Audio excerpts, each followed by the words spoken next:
Dad? I'm sorry I missed dinner. Cause of death was an unstable neck fracture which severed his spinal cord. Your Mr. Kim died quickly and grimly. Only his name wasn't Kim. His driver's license and his home address turned out to be bogus. And when we checked his prints, guess what? This guy's not even in the system. Makes sense. He also had schistosomiasis, which is a parasitic infection endemic to the Middle East. Maybe your friend just got off an airplane. Well, if he was a tourist, he was traveling light. We found this under a parked car. Is there any indication that the guy might have been strangled? No, but obviously he put up a good fight. And judging by the lividity and the temperature of the body, I'd say the fun started at approximately 5 p.m. That might help. LAX photographs the license plates of any vehicle leaving the parking structure. With a little luck, I should be able to trace the killer's car. Listen, if you find him, be careful. Anybody who can break a human neck with his bare hands. I know. Hey. Oh, how tragic. That guy picked a beautiful day to die. Well, sorry you ruined your good mood.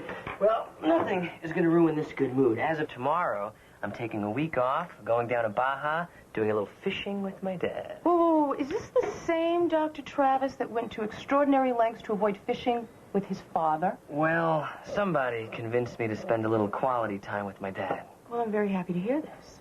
Especially since your dad and you have been apart for so long. That, my friend, is ancient history. What do you mean you're canceling our trip? I really can't talk about it, Jess. Let's just say something's come up. What, an emergency audit?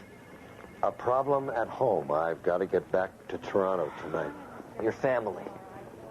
My other family, yeah, right.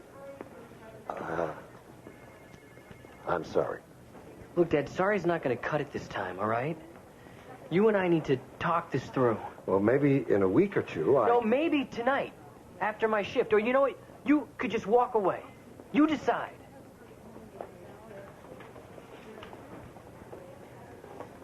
Okay. I'll meet you for dinner. Del Floria's. 8 o'clock. Don't be late.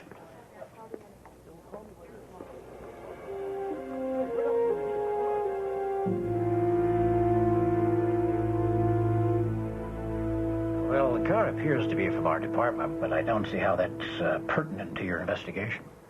Mr. Drake, so far I've cleared every driver that was in the parking structure at the time of the murder except for the driver of that car, who I presume works out of this office. I don't see the relevance. I mean, the killer could have been a walk-in.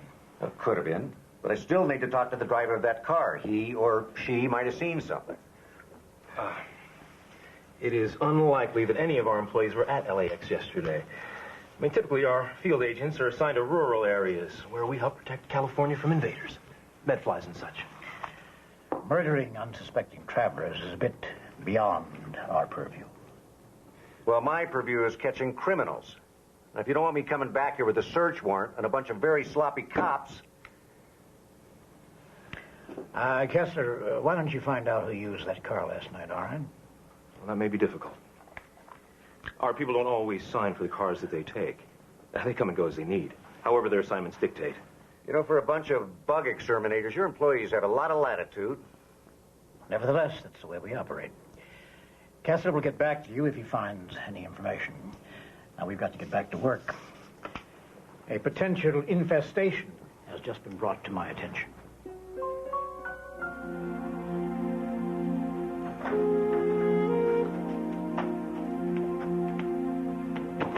Excuse me. Are you Dr. Travis? Yeah. Guess I'll jump right to it. I'm your brother, Bruce Travis. Well, stepbrother, technically. I didn't mean to shock you. No. Very tall. Of course, my dad's told me about you, but But he never showed you a picture, right? I don't even have a picture of him. Have a seat. Dane Travis has never been what you would call sentimental or willing to deal with his problems. He and Mom, my mom, have been going through some tough times. She's had it with his always being gone. I tell you, that's one of the reasons why my mom left him. And it's why I flew in from Toronto to talk to Dad in person, to try to make sure there's not going to be another divorce. But he's already checked out of his hotel, and no one seems to know where he is. Well, look, I don't think you have anything to worry about. He's gonna fly back to Toronto tonight. Tonight may not be soon enough. Mom's really upset. She was packing when I left. If he doesn't talk to her... You know, I don't know where he is right now, but I do know where he's gonna be later. He and I are gonna meet up at this restaurant called Del Floria's, and... well, you're more than welcome to join us.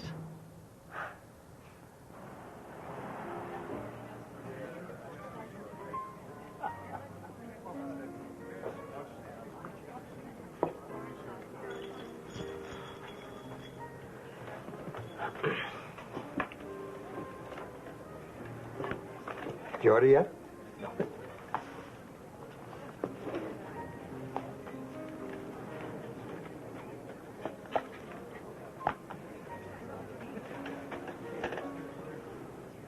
Listen. I want you to know I'm really sorry about the Mexico trip, because it would have been the perfect place for us to start to get to know each other. But the truth is that we can start to get to know each other anywhere, even here. Look, the problem is I thought that I had gotten to know you until this Toronto thing, and Bruce came up, and, Bruce? Bruce, your son, my stepbrother. He came by my apartment earlier. Bruce is here. Yeah. He says he really needs to talk to you. Well, he always does. My goodness. To come all this way. I bet he's still wearing that dumb red jacket he loves so much. Well, actually, he was wearing a brown leather jacket. Pretty sharp, too. Look, Dad, if you're having problems at home... Excuse me. I gotta wash it.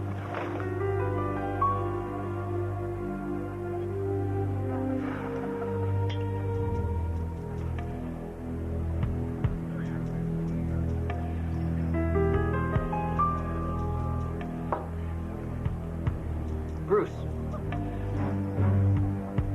Hey, Bruce!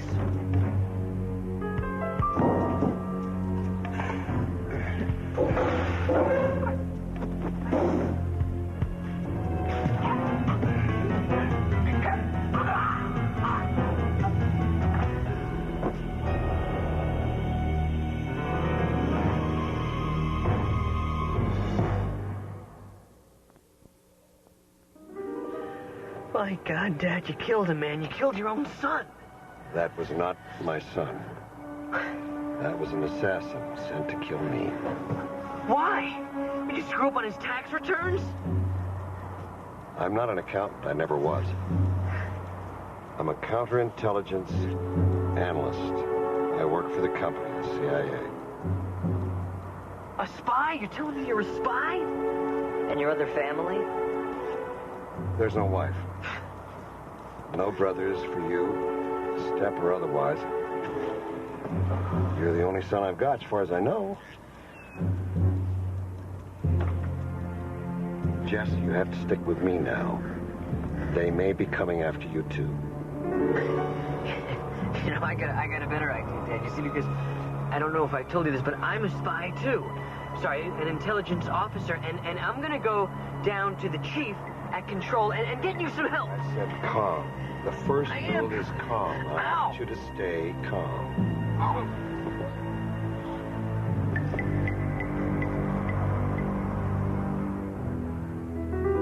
Two victims, both with broken necks. both carrying phony ID, not to mention they both were suffering from the same parasitic condition. I'd say it goes a bit beyond coincidence. Beyond it and out the door. Was this latest one found near the airport, too? I know Beverly Hills at a Del Floria's restaurant. So much for their 4-star rating. Del Florio, when? Last night at 8. Why, what's wrong? Jesse was supposed to have dinner there last night at 8. Nurse Rush just told me that she was complaining that he had returned any of her pages. What? Jesse couldn't be involved in any of this. Well, if he is, he must have had plastic surgery. Waiter Del Florio saw that guy go into the bathroom just before the body was found. Dane? Mark, do you know him? Surveillance cameras, motion sensors, electrified fencing, cinnamon. Some things never change. One thing I learned from the IMF, the enemy can be anywhere, anyone. Does that include me? I also learned that eventually you have to trust someone, whether you like it or not. Yes, that's very true. So, a couple of weeks ago, one of Saddam's son-in-laws got in touch with our Paris station. Looking to make a deal, of course. He says that Iraq has finally figured out a way to buy restricted American technology. Nothing's impossible. He says the information is coming through a series of dummy companies operating out of Marseille, Antwerp, and London. Like turnkey. Exactly like turnkey. You've spoken to Drake, of course. Oh, but he doesn't want to talk about it. That's disconcerting. Which is why I took it to Langley. Not that it did any good, because nobody at the DO was interested. Well, why should they be? They're too busy justifying their existence to be bothered with a 20-year-old operation that went south. Well, if nobody cares, then who's trying to kill me? The Iraqis, the Libyans, those fun-loving Serbs. They're all independent agencies, days, you know. None of them have any reason to come after me. I'm a discard. I haven't been active since the wall came down.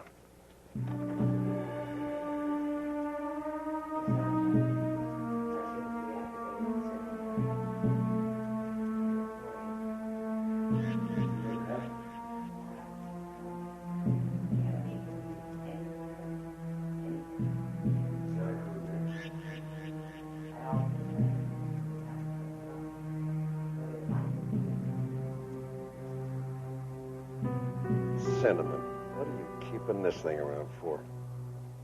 Oh. It's one of the few reminders from the old days that I've held on to. It was taken just before Greg Kessler so badly wanted to be on the IMF team.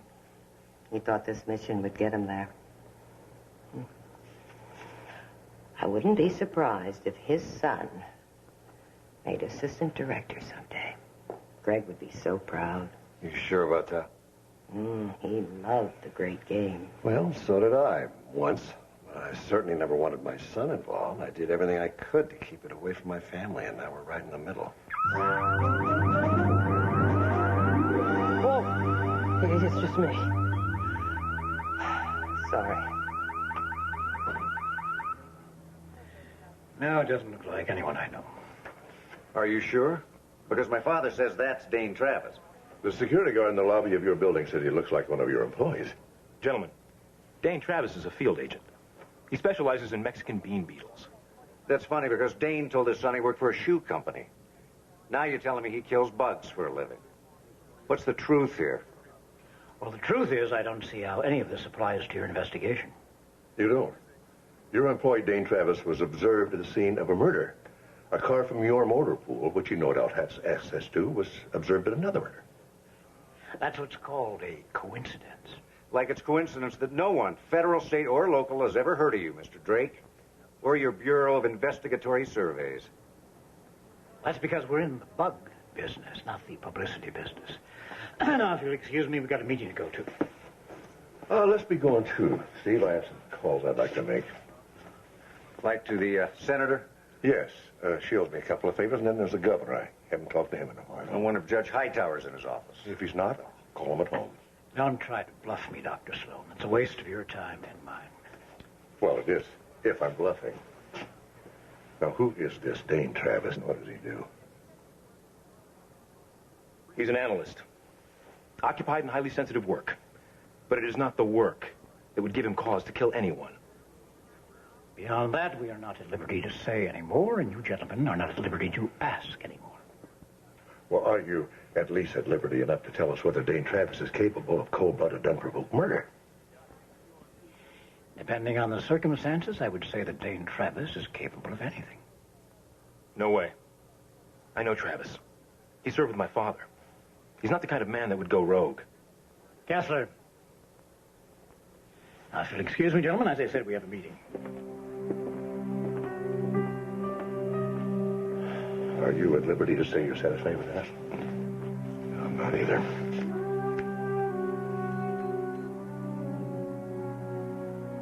All this started a long time ago. In a galaxy far, far away. Before you were an accountant. When the Soviets realized that their technology was hopelessly outdated in the mid-'60s, they came up with this Operation Turnkey, which was a simple plan. Steal all the technology they could get their hands on. Hey, look, you really don't have to bother with any of this. History was my best subject, but you probably wouldn't know that, would you? At one point, my team's job was to make sure they didn't get hold of a top-secret piece of technology. It was a new DOD computer program. Wow. That's just like James Bond. What'd you do next? Save the world? My partner was a man named Greg Kessler. Greg intercepted the tapes in East Germany and hid them and made a run for the border. I was waiting for him on the other side. Unfortunately, the Soviets were waiting too. They captured him? Well, they would have. They were right on top of him, but he broke cover and turned into the spotlight to give me a better shot so I couldn't miss. He knew that if they got him,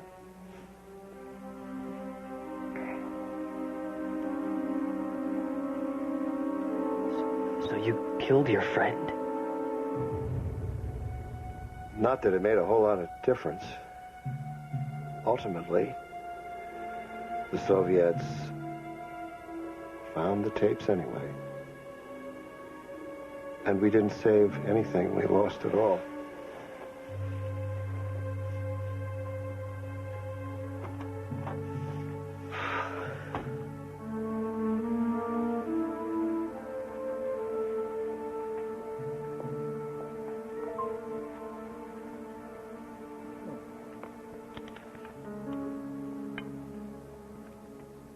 It has to be here. Ah. Friday, April 20th, 1981. Private ceremony, of course. We didn't like to attract attention, even when we earned the occasional commendation. You know, this could easily be a fake. Yes, it could. So could I. So could those men who were trying to kill your father. It could all be fake. In fact, I am expert at playing other people. But this time, we're just ourselves. Eventually, it had to be that way. If you want to go, we won't stop you.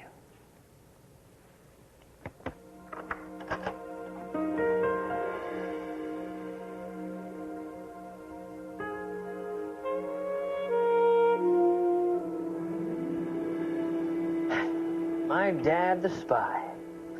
Tell you, this is gonna take some getting used to. But I do get some bragging rights, don't I? Sure. There's a lot to brag about. How I spent my life neglecting my family so I could learn how to live looking over my shoulder and end up alone in a room pushing papers. Well, Dad, you're not alone. Not anymore. What's our next move?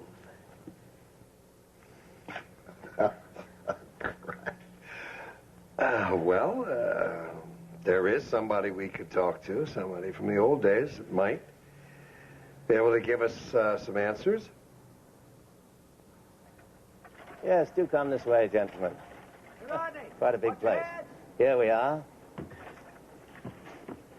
Getting out of the game was one of the smartest things I ever did. Providing high-tech security for wealthy clients is much more secure, profitable. What we're in the market for today, dear boy, is a few answers. Well, I'm afraid all my old contacts are either dead or writing their memoirs. But why waste time with me? Surely Drake, he'd give you access to all the information you seek, and after all, you do work for him. Why not call him? Well, you of all people should know how vulnerable a phone line can be. Yes, well, he called me up just this morning, and he didn't seem to be caring who was listening. I thought you said you got out of the game. But not out of Drake's Rolodex. I rather suspect that he was contacting all your father's old friends. He very much wants you to come in. Well, maybe you could set that up. I suppose so, for old time's sake. Someplace neutral.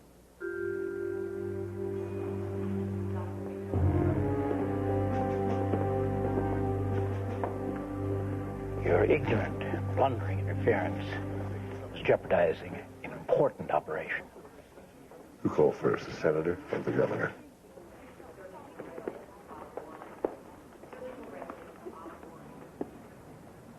You need to understand something, Dr. Sloan. There are certain things that we cannot compromise.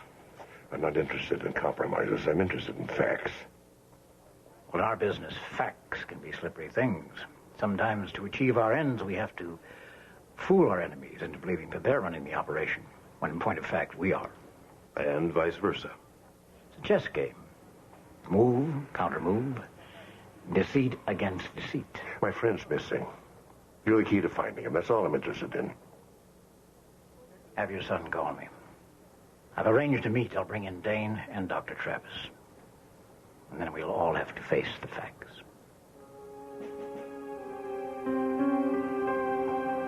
Now, I want to talk to him alone first. There are some things that Dane Travis must hear. I think it's best that he hears them directly from me. This guy has killed 2 people with his bare hands. That's all right, Detective. I have some ability to take care of myself. I'll give you 5 minutes.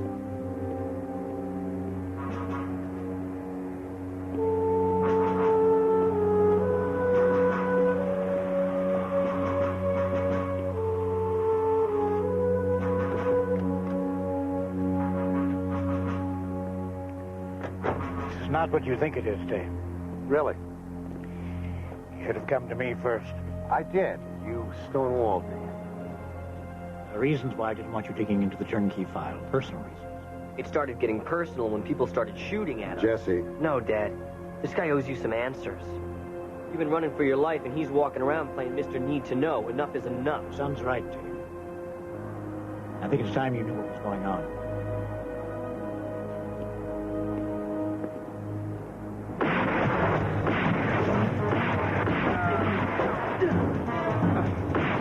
Don't move.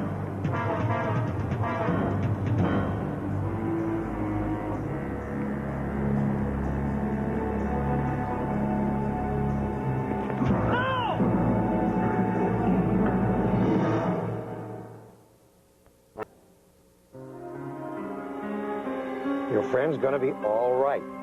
The longer we hang around here, the more likely he'll be pulled into this. We can't just steal a cop car, Dad. I mean, the LAPD will track us down right away. Not if we deactivate his LoJack and switch plates. Now, can we stop talking about it and go?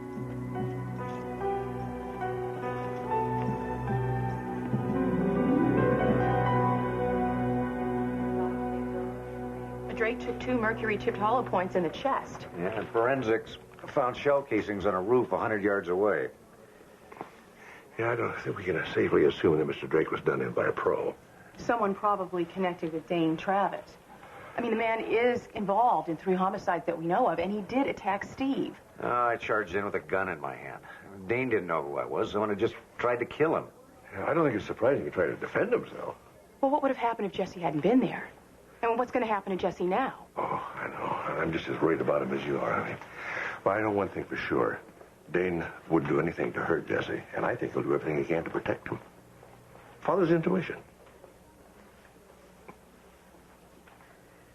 Hey, look, I'm no expert, but I do think that going through a police officer's briefcase is against the law.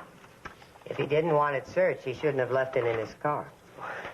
Patient's liver showed signs of I'm afraid I don't read this language. I do. It says here that his liver was infected with pre-sinusoidal fibrinogenesis consistent with hepatic schistosomiasis. It's a parasitic condition common to certain areas in the Middle East. What areas? Well, any place with a large body of fast-flowing fresh water. Alam. Who? Elam al-Askari, Iraqi military intelligence. And our friend Mr. Garrison has many relationships with Alam going back before the Iran-Iraq War. That man is perfectly capable of putting together a new turnkey.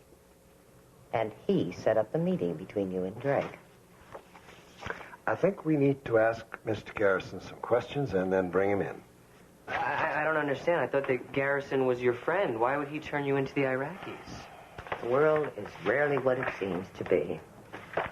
The face is a mask. I've worn many a mask, deceived a lot of people. A little paranoia can be very useful sometimes. Cinnamon, you don't have to get involved in this. Alam is not looking for you. Long time ago, Drake was a friend. I don't have many left. I've had units check the airport, bus and train terminals, but no luck so far. Well, Dane Travis isn't your standard fugitive. Standard operating procedures are not likely to track him down. I don't know what else I can do. I don't want you to do anything, Detective Sloan. My people are taking over this investigation. It's a federal matter now.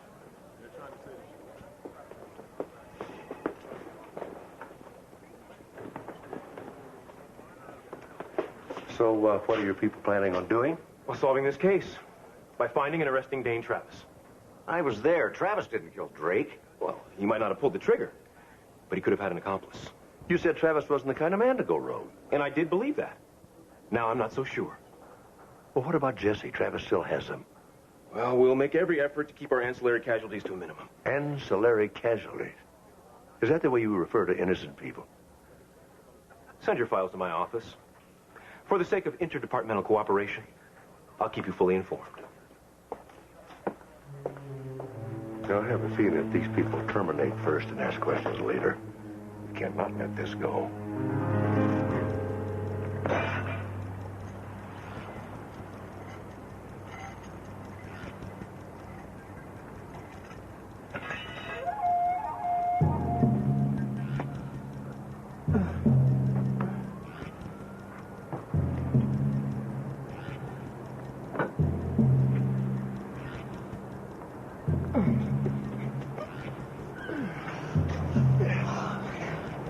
I'll kill the power. We're ready.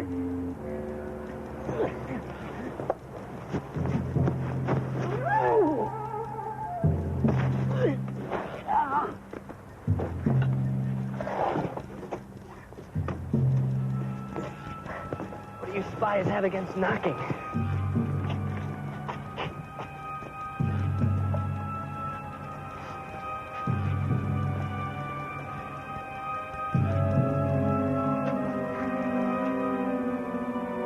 Got it.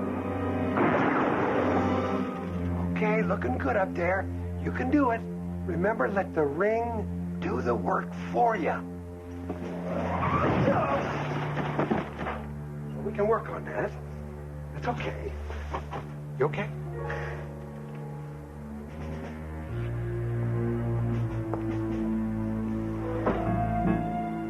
Dear boy, I hope you weren't planning a sudden exit. No, I'm providing a distraction. I'm a big believer in backup. Generators and otherwise. Hands on your heads, please. Cinnamon, you guys have a backup plan, right?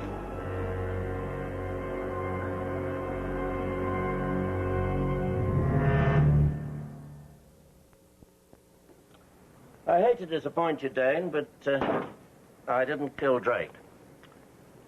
I didn't send the Iraqis after you, and I don't intend to harm you now. All I want is to take my well-deserved gains and enjoy a nice, long vacation. Perhaps Rio. It's carnival time. You have no interest in protecting Turnkey. What's there left to protect? I made a nice piece of change off it, but I was never more than the hired help. And the name of your employer has just happened to slip your mind. Not at all. It was Alexander M. Drake. The M stands for Morris, I think. Drake wasn't a traitor. He would never sell out his own country. Especially to the Iraqis. I sent you to him so that he could tell you himself. This operation is... rather was his. You were always the most adorable liar. How about the truth? Doesn't matter now. Just this once. Hold it. Give me the gun. That's a very good idea, Mr. Garrison. How in hell did you find us? It wasn't too hard. Just followed the low jack signal from my car. I disconnected the low jack. Somebody needed a backup plan. Perfect timing. Look, what have I done that warrants all this ill will? Well, murder, selling secrets to the Iraqis. Drake paid me good money. Why would I kill him? And those secrets that I sold? All phonies. Drake practically admitted that to me the last time I saw him. And he also said, it's time to face facts.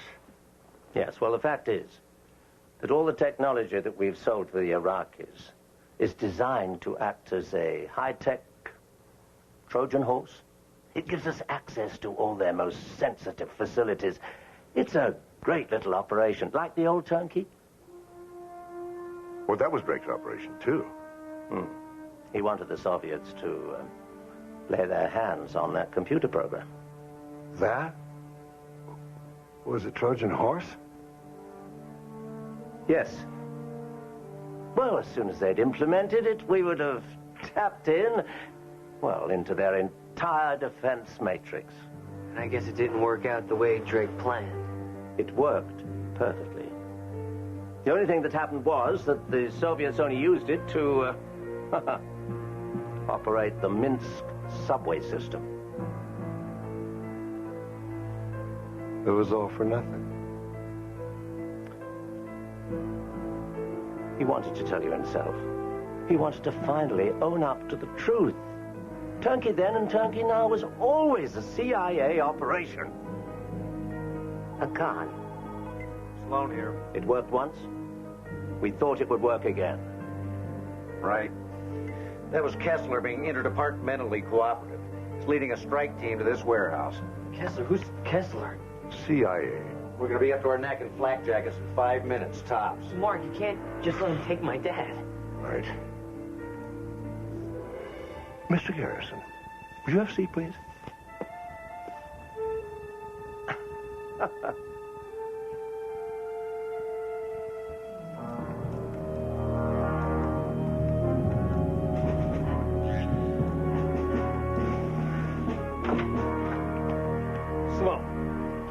Sorry to cut in on you, Kessler. But if I hadn't grabbed Garrison here, he would have been long gone. Seal the building. Set up checkpoints at the cross streets. Now. Yes, sir. All right, let's establish a perimeter. You realize, of course, that I shall be grilled for hours. The price of glory.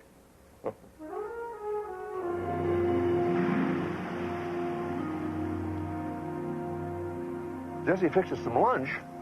Travis special, he calls it. Sausage, fries, and chili. As a doctor, I can't really recommend it. Well, that's okay. I'm not really hungry. Yeah, I understand. Jesse told me about Kessler. My son would not make a very good intelligence officer. He talks too much. Well, it's only when he's worried. Right now, he's very much worried about you. Should he be?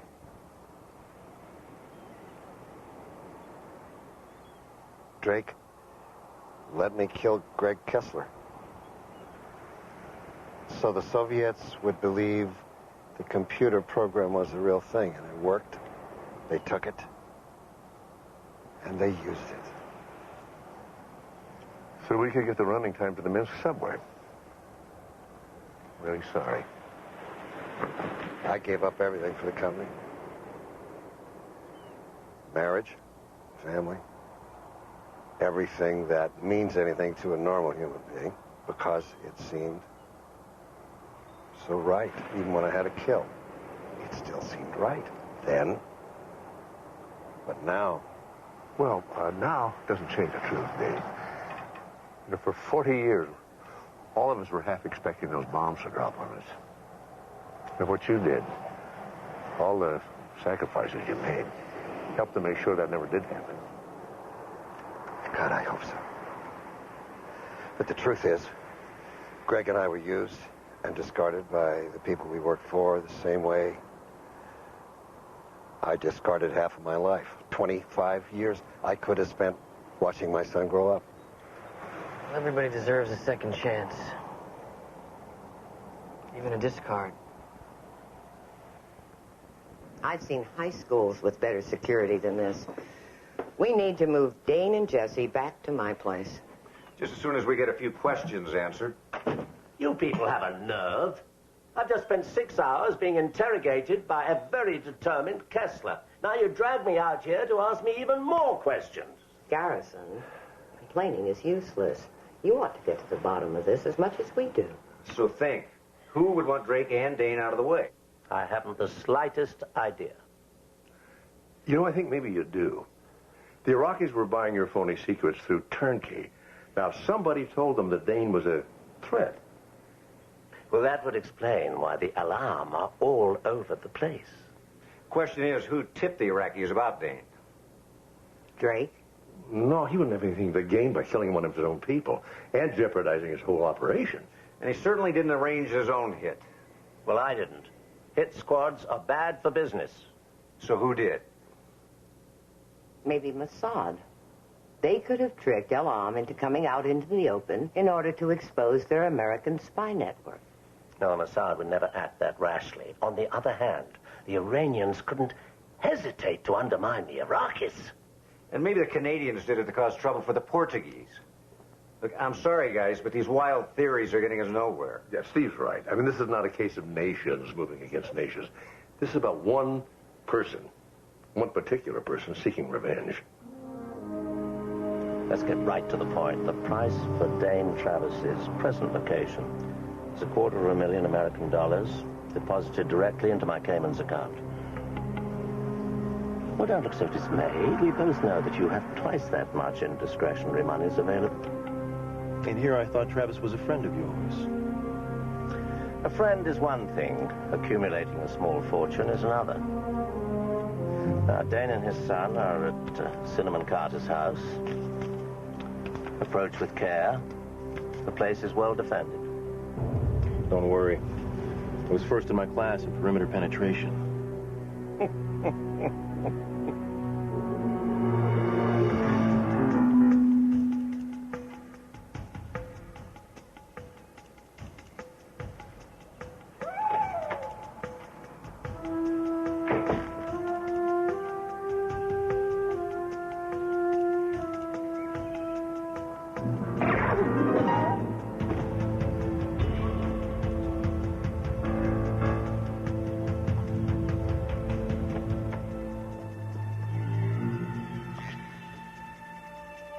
Might as well come out, Dane. Nowhere left for you to go. When did you find out I killed your father, Jimmy? Last year! When I was promoted to the LA station. So you decided to get even. Contacted the Iraqis and told them a certain CIA operative was a threat to their flow of stolen technology. They sent their agents after him. Considering you're still alive, they must have sent the second string. And when Drake tried to bring me in, you killed him. Which is why you came here alone. So I can kill you. Gotta do better than that, Jimmy.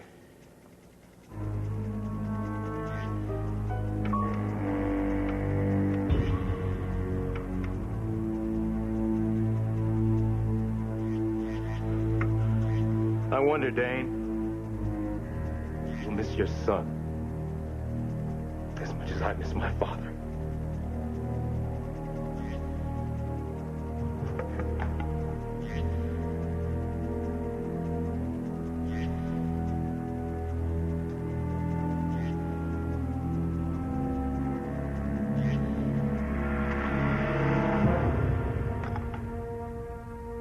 Kids shouldn't play with guns.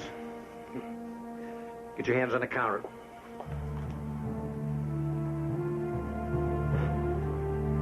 You should have gone for a headshot, Kessler. Better still, you should never have come here at all. Smart move, setting me up like this. Well, actually, this was the good doctor's idea. How did you know? When I saw how devastated Dane was by the turnkey revelations, I realized it was even worse for you. Dane had to live with the guilt, but you had to live without a father. And yet, curiously, you always defended Dane, never giving any indication that you knew. And yet, because you were Drake's assistant, you had to have known. Yeah, I knew. Everything they told me. For years. About my father, the mission. All lies. And how do you think that made me feel? I can't even imagine. Let's go.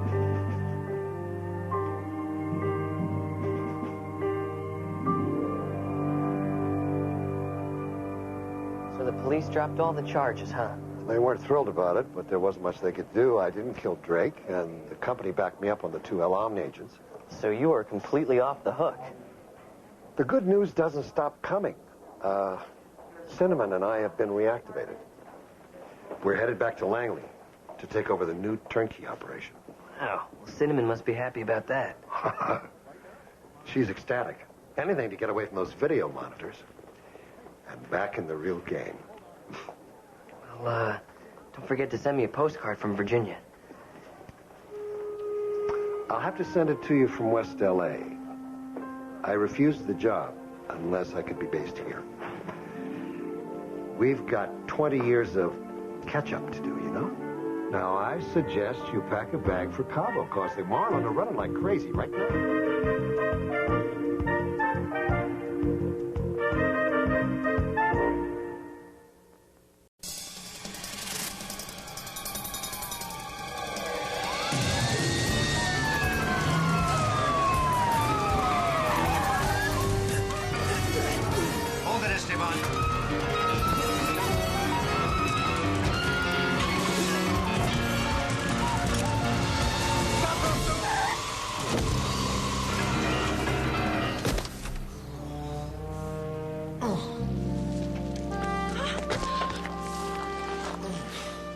You shouldn't stand behind a car when it's backing out. You could get hurt.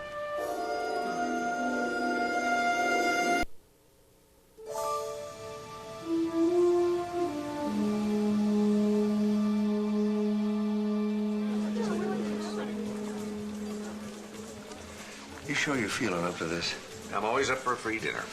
You know, you could have had a mild concussion and make you feel a little woozy. I'm all right, Dad. It was just a little bump on the head. Didn't hurt half as much as losing Esteban. Yeah, what was so important about a car thief, anyway? We think Esteban works for a supplier who's funneling stolen car parts to a national syndicate. And I would have gotten him, too. Wasn't for that woman. But Steve, I should have arrested her for assault with a deadly weapon. Did you forget it? Aiding and abetting a fugitive from justice. You know, reckless endangerment. Let it go. And I would have, too, you know, if I'd been conscious. Steve, it's all over now. You can't do anything further about it, so just relax, have a nice dinner. You're right, Dad. I'm sorry. This is my time to unwind. Work is work. This is my time off. Good. So, what do you recommend? The camel milk soup's a good starter in here. Would you like to order, sir? Yes, we'd like to start with the camel milk soup. Sure. Never mind, you've done enough. You? حالا دیدی؟ مشتریمون از دست دادی؟ شما نمیتونید با من اینطور صحبت کنید. آره؟ اخراج. بدرک. It's her. Who? Randy Wolf. Oh, Dr. Mark Sloan. This is my son, Steve. We've met. I feel terrible about this. Please let me make it up to you. Dinner is on me. Yeah, I wish it was. This is the woman I've been telling you about. Really? You've been talking about me?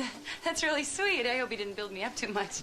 Don't worry about it. Imagine you and I running into each other like this again. It's amazing, isn't it? Yeah, especially since the swelling just started to go down. You must live around here. Yes, right across the road. Wow. If you ever go on vacation, give my service a call. I'm a house sitter. I'll walk your dog. I'm also a really good handyman if you have any creaky doors, leaky faucets. Is there any job you don't do? Well, I'm not a waitress anymore. Yarnock just fired me. Oh, you know, that's really our fault. We ought to talk to him.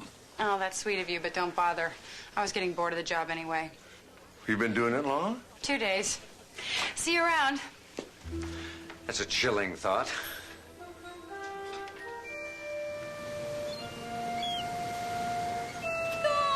You weren't too lonely. I was dancing all night. Hey, did you miss me? Oh, yes. I've been clubbing all night. Yes. Oh, gotta dance. Only way to let go. Okay, let me give you a pill. All I want to do is curl up in bed, read a little Grisham, and go to sleep. It should take about 2 minutes. Happens every time. Oh, I tell you. I read War and Peace in a week, and it's taken me 4 years to get through the Pelican Brief.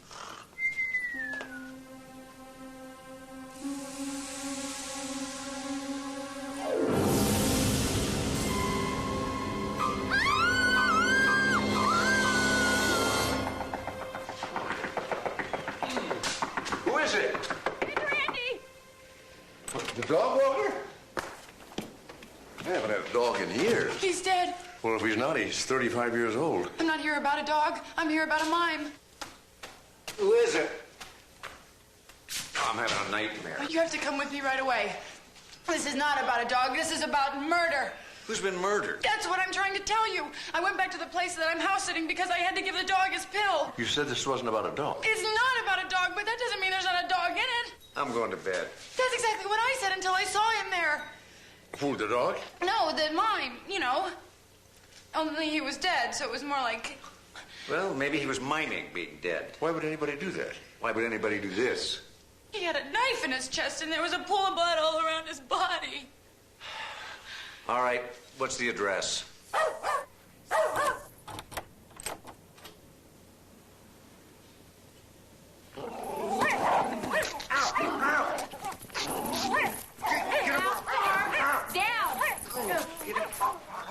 right. Where were you when I needed you? All right. No. Where's the bedroom? That way. Has he any shots? Oh, yeah. Where'd you say the mime was? On the bed. You can't miss it.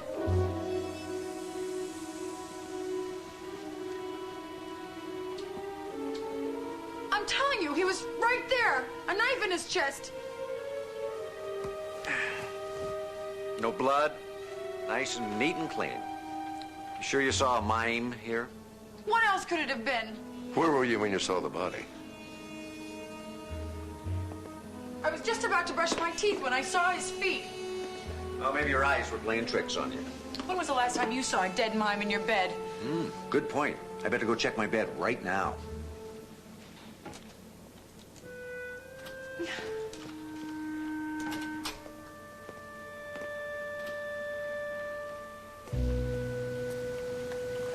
Wait! What about the murder? I'll admit I'm tempted. There's too many witnesses. You know, Randy, one night I came home from a really long shift and I was just exhausted. I saw a rattlesnake beside my bed. It wasn't until after I beat it to death with a shoe I realized it was my bathroom snake. Now, it can happen to anybody. It's nothing to be ashamed of. You gonna be all right?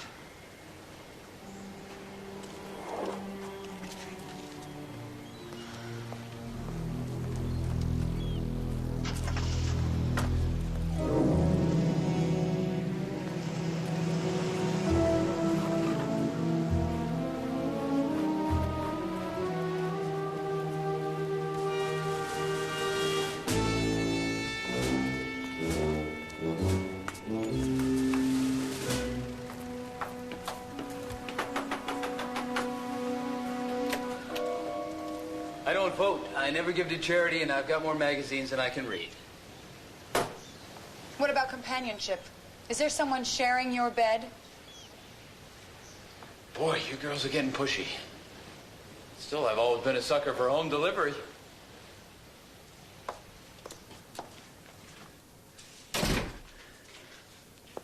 I'm trying to figure out where we've met before. I think I'd remember. You would. We haven't. So this is just a random thing? I think it's a case of mistaken identity. Oh, don't say that, baby. You're gonna break my heart. Where's the bedroom? Don't you even want to know my name first? Hey, if you can't figure out what you're shrieking ecstasy, don't blame me.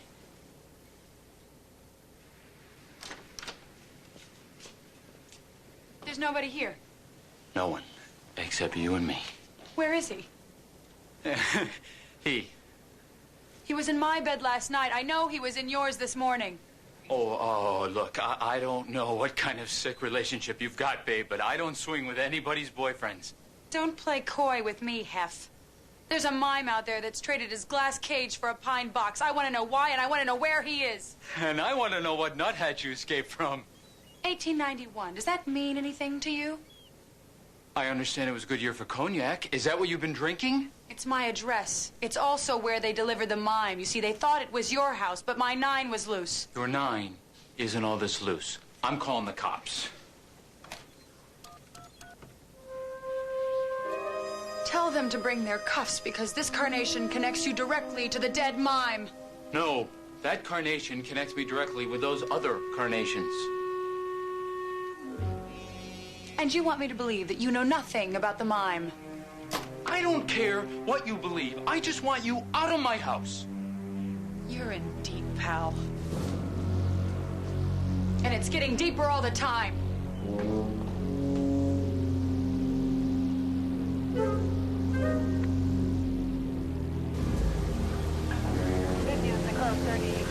Hi.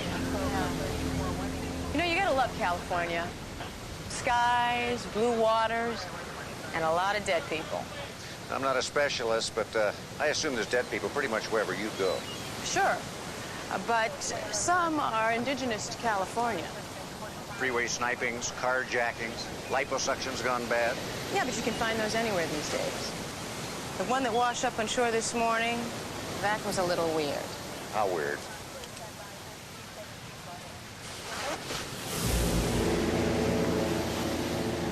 Bet this doesn't happen in Milwaukee.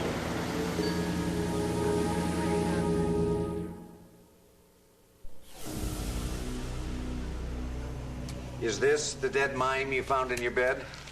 It's a long story. It's hard to say. They all look the same.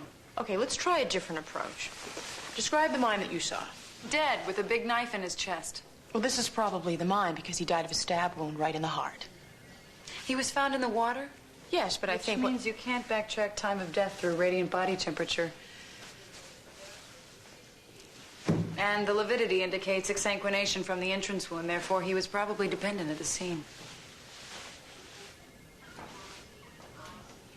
University of Galapagos Medical School, class of 91. Go Iguanas. Amanda, would you translate for me? Yes, he was killed someplace else and then dumped in the water.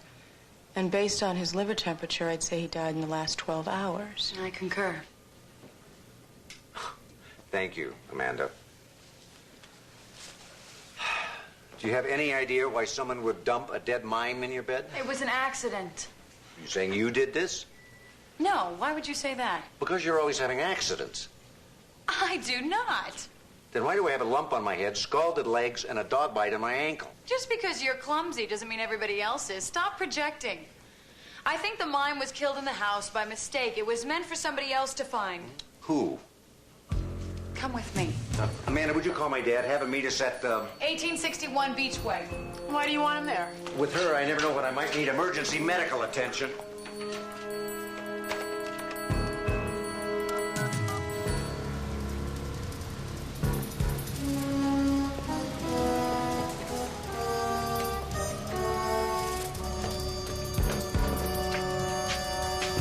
What are you doing? Knocking. You know, it's an old custom. You probably never heard of it. You're giving him time to destroy the evidence. What evidence?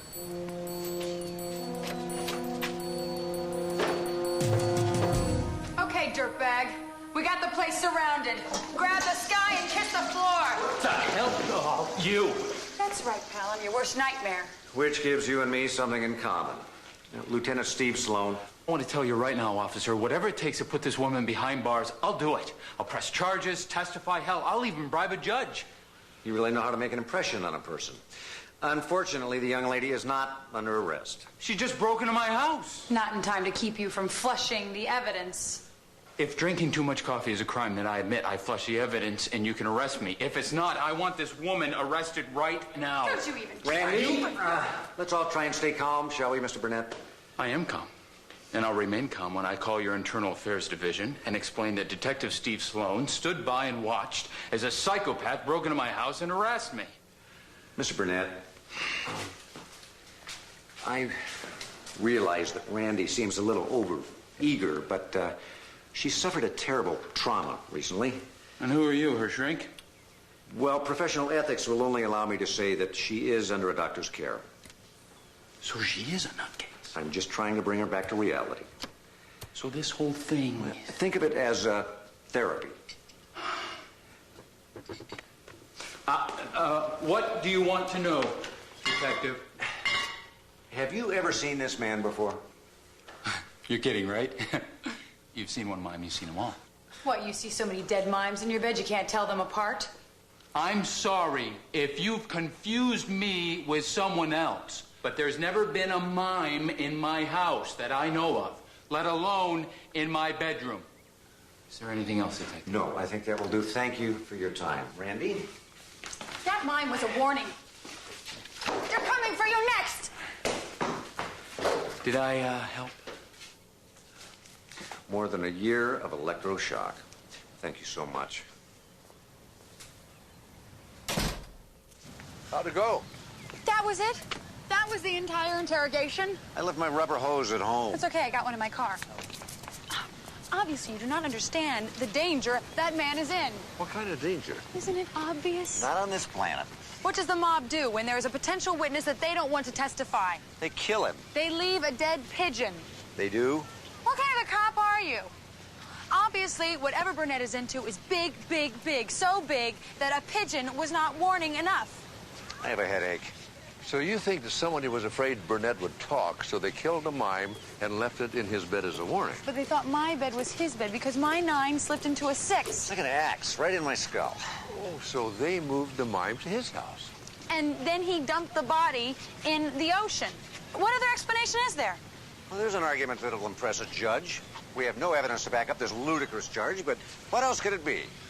A mime is dead. If we don't do something about it, his blood is on our hands. You mean grease paint?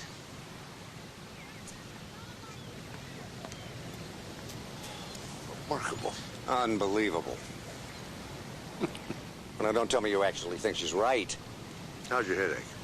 Better now. She makes some sense. You got any aspirin on you? You know, it sounds far-fetched, I know, but, you know, we didn't believe she had a mime in her room last night. Now we do.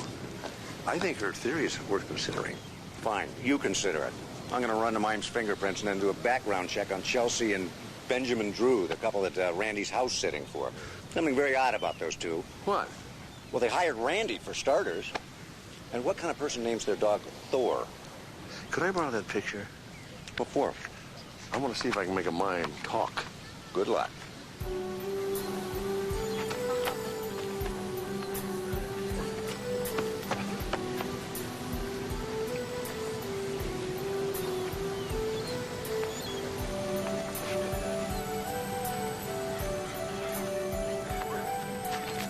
Excuse me, may I talk to you for just a moment? I'm trying to find somebody who knows this mine. Go away. I'm working with the police department trying to solve his murder. You're blocking the view, okay? Oh, I'm awfully sorry. Actually, this will just take a minute. Look, if you could just stand there, at least make yourself useful, huh? I'll trade you. What have I got here? An elephant. An elephant?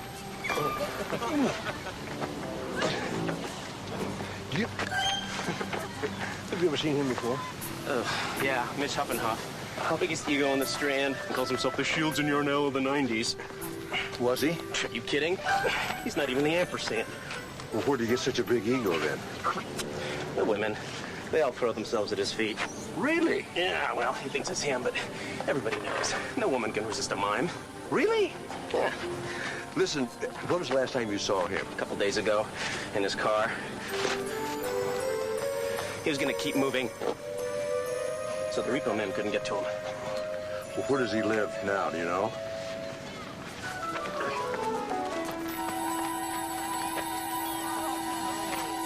That was where he lived. Oh. Listen, thanks for your help. Good luck with the elephant. Right.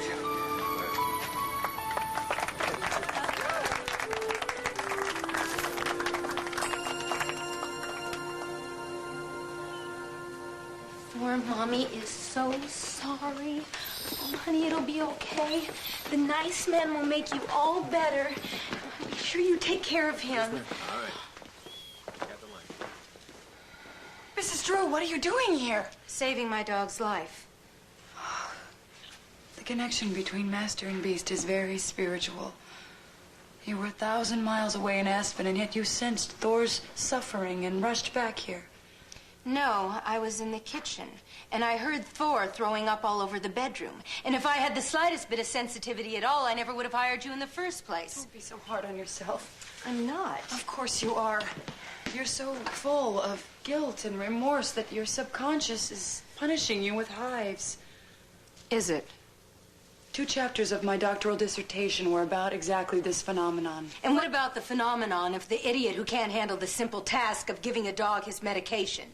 That really wouldn't fit into my thesis. You were supposed to come here 2 times a day to take care of the plants and give Thor his pills. Which I did. But in between those 2 times, you were supposed to leave. You never mentioned that part. I never mentioned giving my dog an overdose of medication either. I figured some things you were able to work out for yourself. It's lucky for poor Thor I had to come back early to meet with some suppliers. The only reason I stayed here was to give Thor some extra attention. Which required moving all of your possessions into my house? He's very needy. Well, right now he's very sick. And for that, I blame you. If you'd like, I could take a look at him. I know some veterinary medicine. You have 5 minutes to gather up your stuff and get out. Your camel has a very nice hump. Could you please direct me to the nearest water hole? जनाब हमें बता सकते हैं कि सबसे नजदीक कुआं कहाँ होगा? If you don't cover your face when you ride, you sure get a lot of sand in your nose.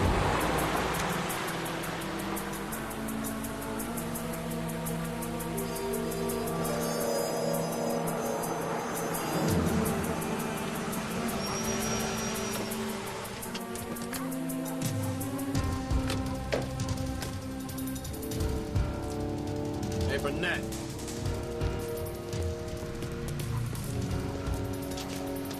Doc, you know why?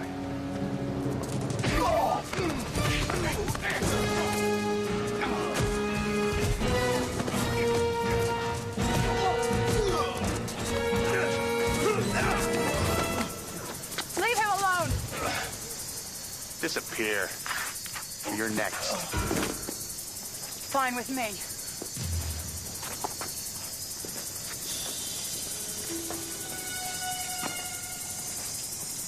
If you want to run, this is your last chance. Okay.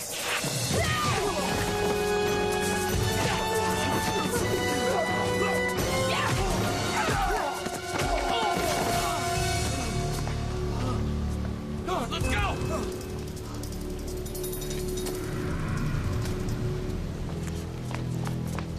You want to tell me about the mime now? Stay the hell away from me.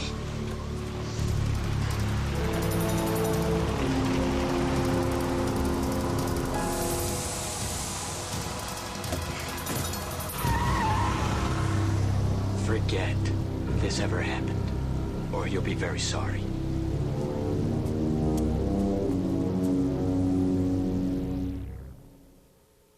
Yes. Welcome home.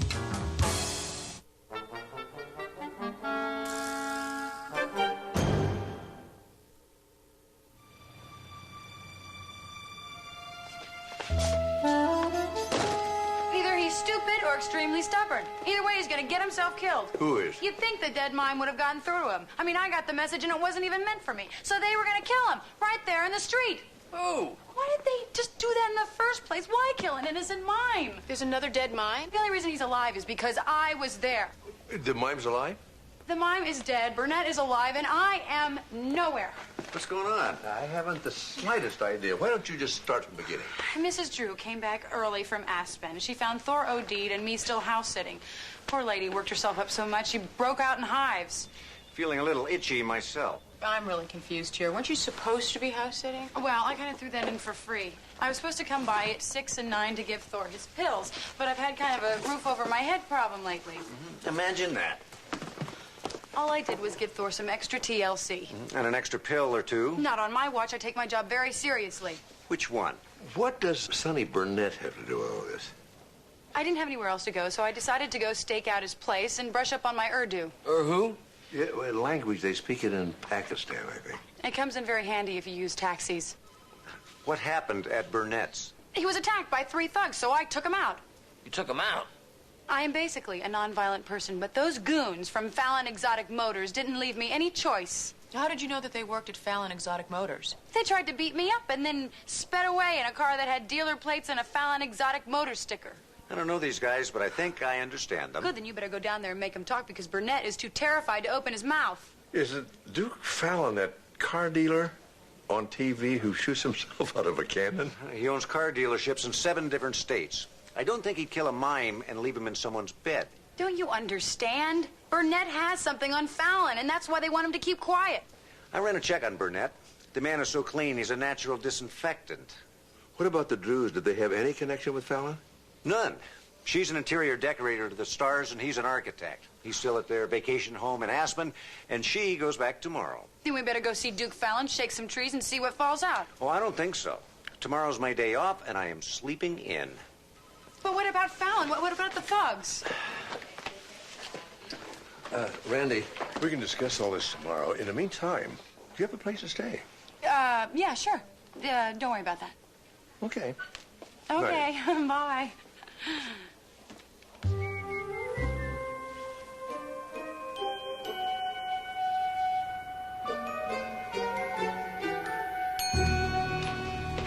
What a glorious morning, huh? Is it morning already? Santa Ana's have blown all the smog out of the sky. It's crisp, it's clear, you can see the mountains. Oh, I just want to see my pillow.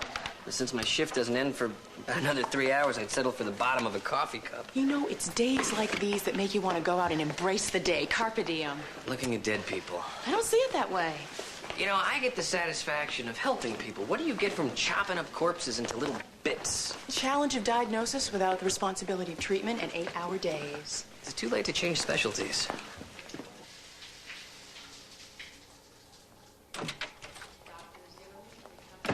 Oh, it's you. I hope I'm not intruding. Intruding? No. I wouldn't say that. Not exactly. Okay, this is a doctor's lounge. It's for doctors. I know, but I couldn't leave this stuff in my car. It would be stolen in a second.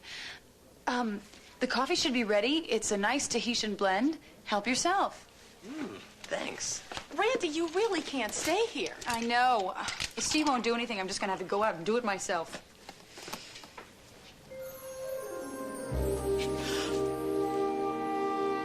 As the Maharaji Bab teaches, you are the only one you can be. Without you, you can't be you. You know?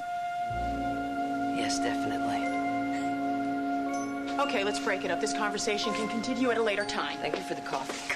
Bye. Suddenly, I'm wide awake. Come on. The lady is right.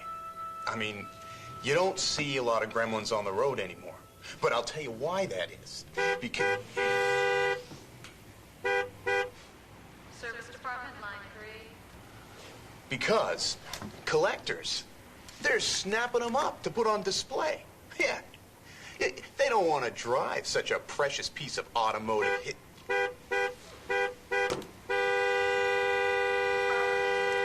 Would you excuse me 1 minute? Service department, line 2. Is there a problem? Yeah, I don't think this window works. Let me see. Oh, hey, what are you... Oops, my mistake. What are you, crazy? Customer service is our religion, ma'am. I'm sure if there's any kind of a problem, we can work something out. I'm Duke Fallon. I'm ready to deal. I got an offer for you, Duke, but he wouldn't accept it. Well, now, I'd eat a bug to make a sale. Eat this. Stop leaning on Sonny Burnett and I won't shut you down. Who are you? Stevie Sloan, LAPD. But you might know me better as the woman who gave your goons an asphalt scalp massage. Now, funny, she doesn't look like a dozen armed ninjas, does she? Anyway, I'm sure that Sonny got my message. Think again. Next time, send a greeting card instead. Your message ended up in my bed first. You slept with her? Listen up, cowboy. Burnett is under my personal protection now. Anything happens to him happens to you twice as hard.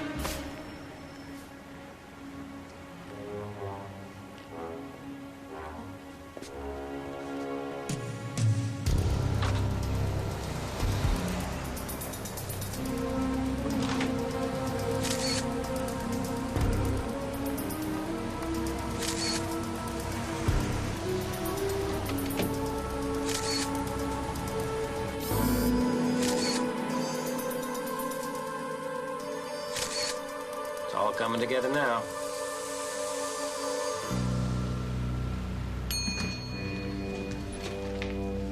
Amanda, you haven't seen my badge around here, have you? You lost your badge? I didn't say that. I've temporarily misplaced it.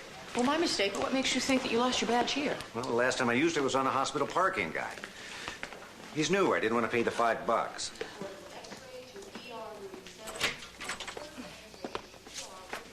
Looks like she made herself right at home. Would you prefer if she were at your place? Good point. Let me look around, Amanda. I know I must have left it in here somewhere. Sure. You know, Steve, don't you think you're being a little hard on her? I mean, obviously she's a little eccentric, but not that bad. Are you kidding? Ephraim Connors, FBI. What the hell? Well, you don't know what we're doing here. You don't know what we want. You're surprised, outraged, and innocent. Now that we're past all the boring preliminaries, you can start talking. What about? About Sonny Burnett's stolen car parts operation and the cop who does his dirty work. Now's the time to decide if you want to be a federal witness or a federal prisoner. I don't know what you're talking about. You and your accomplice conspired to let car thief Enrico Esteban escape because he's one of Sonny's best suppliers? What accomplice? When Duke Fallon pressured Burnett to stop selling parts to other dealers, who shows up to muscle Fallon? She did.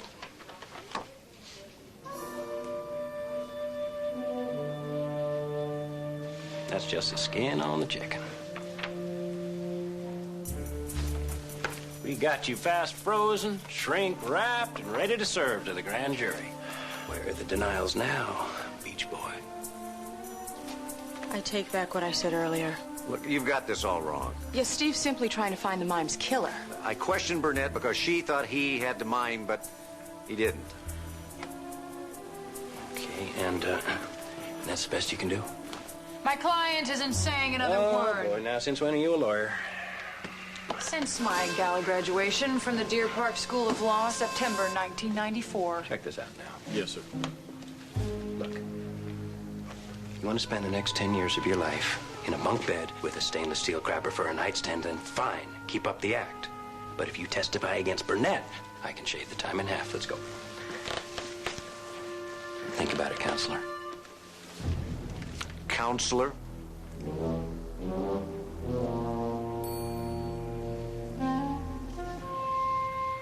This is not my fault. You stole my badge. Only because you weren't going to do anything about Duke Fallon. It's a criminal offense. Well, someone had to shake up Fallon or we'd have never found out anything. There had to be a better way, Randy. The important thing is that I have seriously rattled Fallon. Oh, me too. Thanks to you, my career's at stake. Don't worry. Careers are easy to come by. That's it. You're under arrest. Randy has a point, Steve. At least we know what's going on. Thank you. But what you did was inexcusable. You've gotten Steve involved in a nationwide car thieving conspiracy. I just wanted to find out who killed that poor mime. Well, nobody doubts your intentions. I do. Just your methods. So now what are we going to do? I think the only way we're going to crack this ring is to do it ourselves.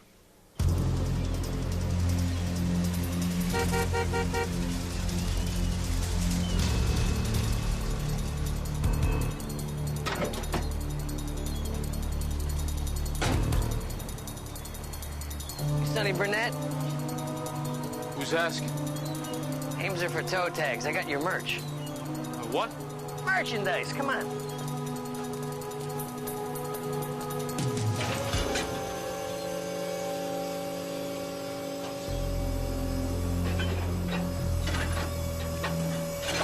Esteban told me you wanted only high-end merchandise straight off the showroom floor, so I got a Saab back there and a Mercedes. Some assembly required. Esteban knows never to come to my house. That's my fault. I needed some fast cash. And I haven't paid my alimony checks for a while, and the judge is threatening to repo my vet. This is nice. Merch. I'm always looking for guys with initiative.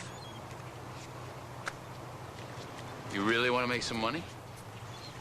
Who doesn't? Is truck yours? Well, let's just say I borrowed it indefinitely. Come on. Good thing I watched a lot of Miami Vice. Let's go.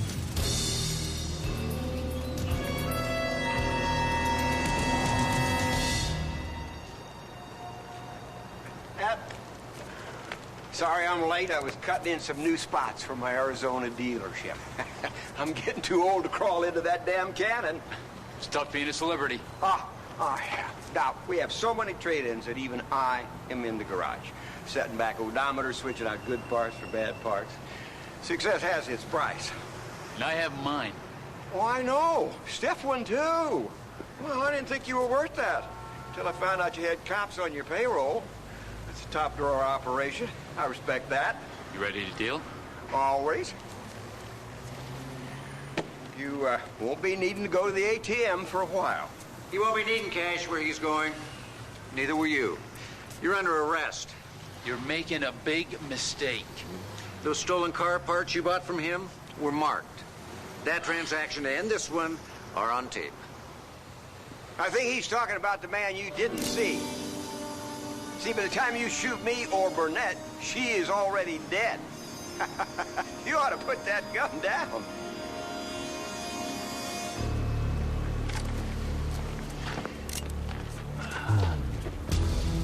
Should've brought your cannon. Was this your idea of a big move? Not even close. You're under arrest, Duke. Jack Crocker, LAPD. Congratulations, Sloan. You just ruined 3 years of undercover police work.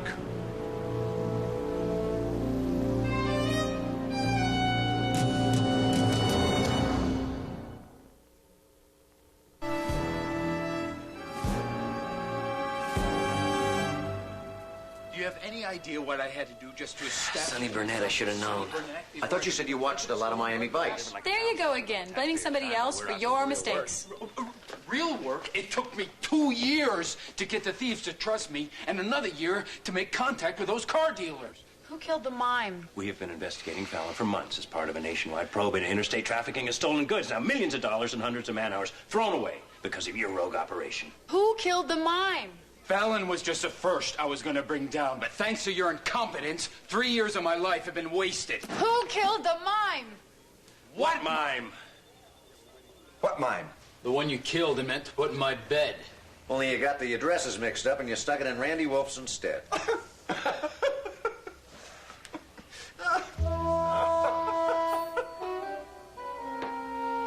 Uh-oh. I can't believe it. We're right back where we started. With one dead mime and no answers. Well, you did uncover a stolen car parts ring, and you brought a criminal to justice. I don't think the LAPD and the FBI see it that way. Oh? I was kind of counting on them for a recommendation. For what? A job! It's not like I can have people call Mrs. Drew. I nearly killed her dog and made her break out in hives.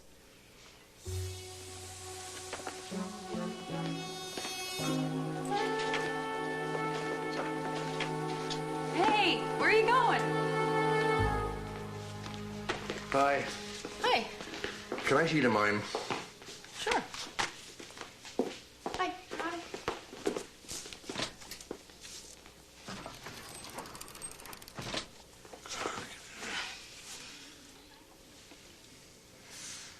Did you see any other injuries besides the stab wound that killed him? No. Have you got the clothes? Yeah, they're over here.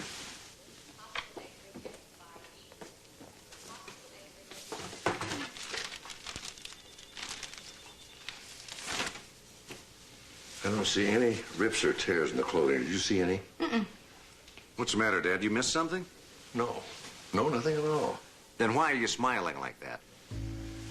Tomorrow I'd like to go by Mrs. Drew's and have another look around. I think the secret of this whole murder has been right in front of us all along. What? Excuse me. I'm going home and go to bed. Without even giving us a hint? Good night, Randy. But, Don't worry about it. He does that all the time. I think he takes perverse pleasure in keeping me completely lost. I can understand that. You can?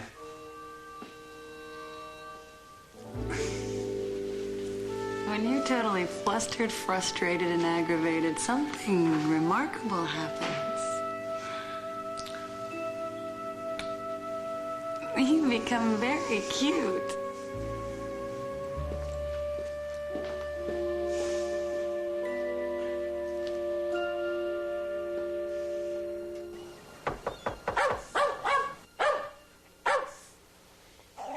Who is it? Dr. Mark Sloan. Just a minute. Thor, that's enough. Come here. Is it safe? It takes a few visits before he accepts you as friendly. In the meantime, I better watch my ankle. Listen, thank you so much for seeing me on such short notice. Oh, glad to help any way I can. Why do you need to take another look around? Well, to tell you the truth, first time around, we didn't take Randy on. Seriously. All I asked her to do was give Thor his pills. What does she do? She moves in, gives Thor an overdose, and gets us involved in a murder. Next time, it is Club Doggy for you. Go on, honey. Get in your bed. Oh, he's such a good boy. Go ahead. Thank you.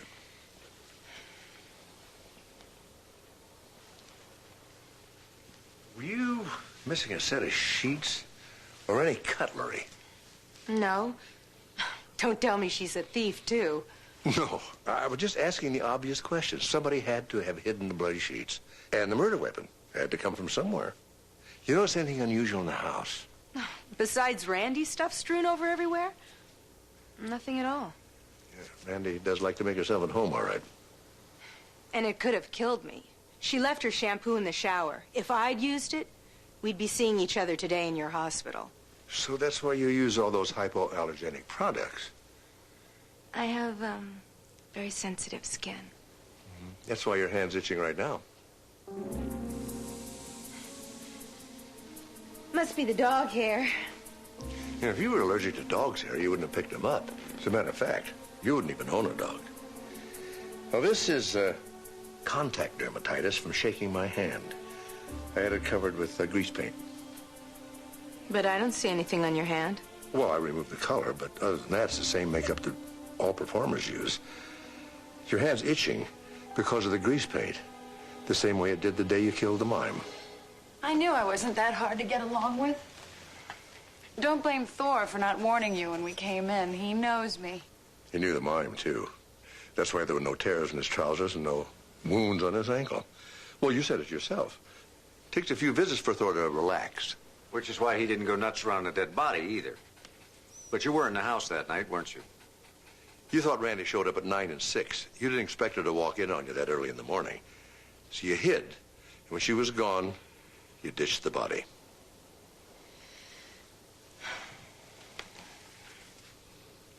For a few weeks, we had a fling. I thought it was over. Then he called me in Aspen and said he was in deep money trouble. If I didn't help him get out of it right away, he'd tell my husband about us. How did you know? After you hid the bloody sheets, you made the bed. Perfectly. The way you thought it was before. The way it is right now. But what you didn't know was that Randy was living here. And she's the one that messed up the bed, not your mime friend. So who OD'd Thor? You did, accidentally. When you came home from Aspen, you gave the dog his medicine out of habit. You not knowing that, when you came in, you gave him an extra dose. If you're so allergic to makeup, why get involved with a mime? I'm a sucker for the strong, silent type.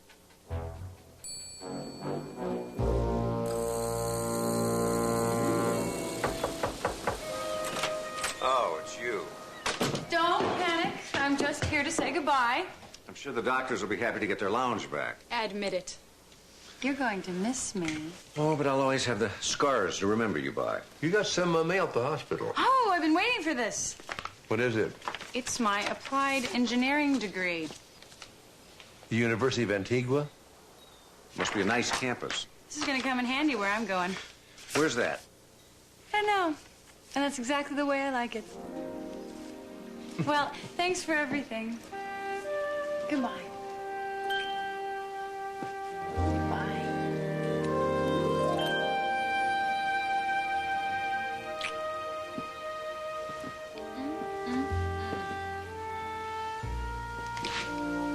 She's something, isn't she? That she is.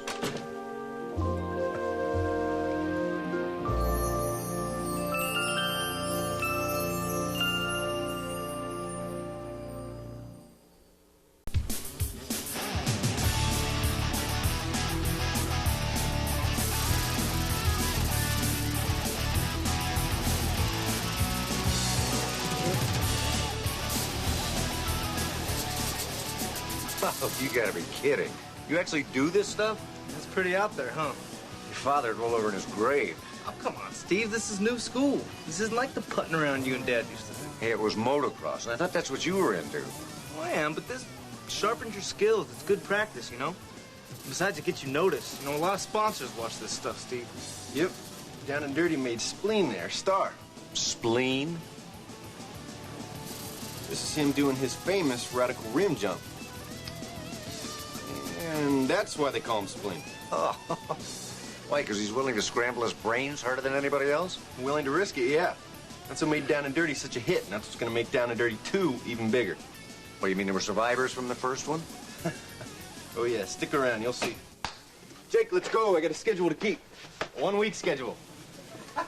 Jake, I hope you didn't invite me out here just to watch you break your neck. You know, I promised your father I'd look out for you. Steve, would you relax? You're going to love this. Come on.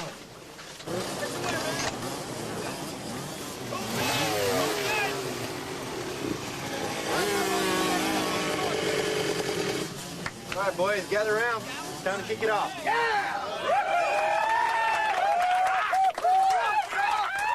Today, we start Down and Dirty 2, and we're gonna get sick and go big like no one's ever seen before. Am I right, Spade? I love you, bro!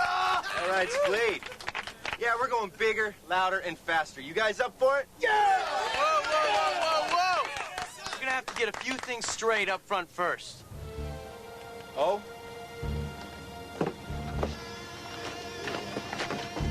Who's we? Us. The guys who put their asses on the line and make you big bucks. The guys you promised a contract.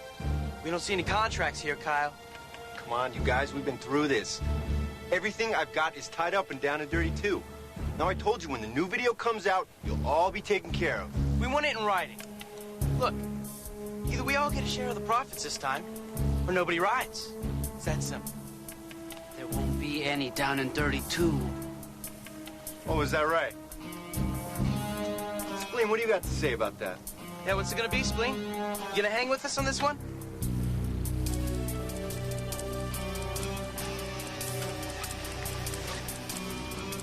Can't help you, bro. Looks like I got a date with Devil's Drop. All right, then, Spleen.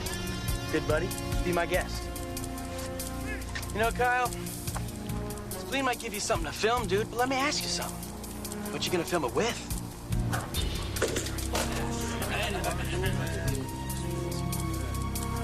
You idiots think that ends it? That I'll just quit. Let me tell you something. With or without you guys, I'm making Down and Dirty too. I've got Spleen, I'll get others. Now I'm warning you, stay out of my way, because no one's gonna stop me. You got that? Nobody!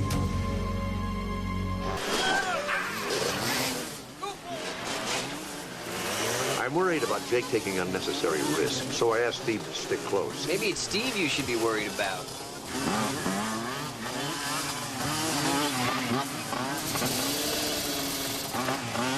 We should have bought an ambulance.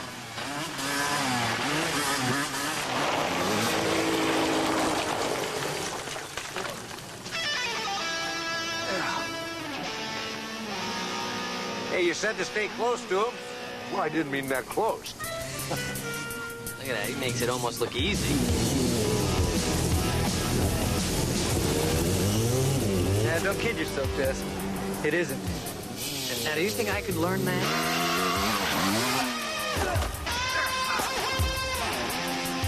Why don't you just climb up there and throw yourself off? It'd be the same sensation.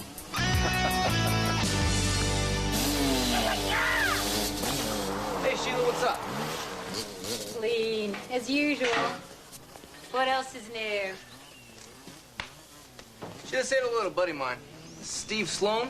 Hey, Sheila. Nice to meet you. Sheila owns the Fifth Gear Grill where we all hang out. Used to be one of the top women motocrossers. If I misspent you. Now I just like to hang around with Spleen. Watch the action. Well, it looks like there's going to be plenty to watch. Maybe too much.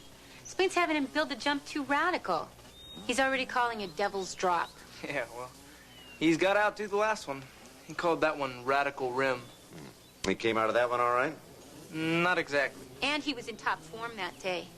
Today he seems edgy. Kind of, I don't know, funny. You can tell when Spleen's acting funny? I'm just worried about him, that's all. Hate to see him try something like that on an off day.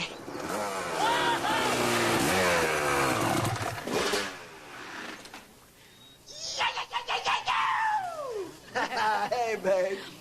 What's up? Jiggity Jake, you T-bone steak. You rock, bro. What did you do, man? This thing is so plush. I just soaked up some sick landings like they were nothing. Yeah, I figured you'd like it. Check it out. I put shorter pull rods on the linkage, make it more progressive. And then I used a 5.6 spring and a real nice heavy-duty bottom-out bumper on the shock. Bottom-out bumper, right. Cool.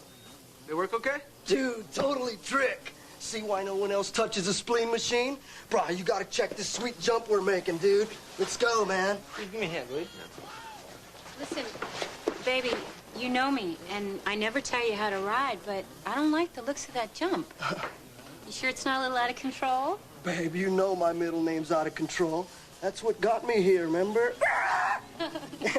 Besides, if there's no blood in the picture, it's no good, right?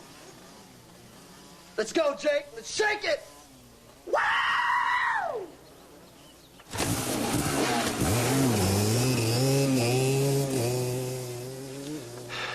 You sure you want to do this, Jake? All the other riders backed out. Only because they got greedy. I'm not doing this for the money, Steve. I need this. It just seems like a strange way to get sponsors for racing. Well, maybe it might be the only shot I get. The only way I can afford to race. You know how it is. Yeah, I guess. Well, I tried. Just try and be careful, will you? Careful doesn't make video stars, dude. Jake. Steve, would you relax? I know what I'm doing.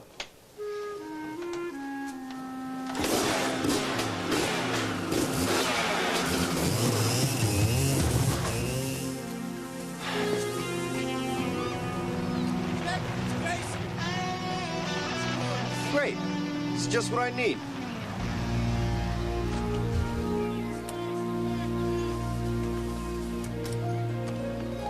Casey, what the hell do you think you're doing? Oh, same as you.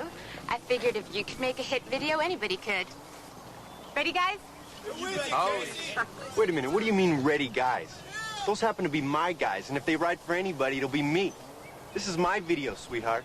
Yes. And this happens to be a free country, Kyle. And this is public land, so I can shoot anything I want. Well, you won't shoot them. They won't give you a release, honey.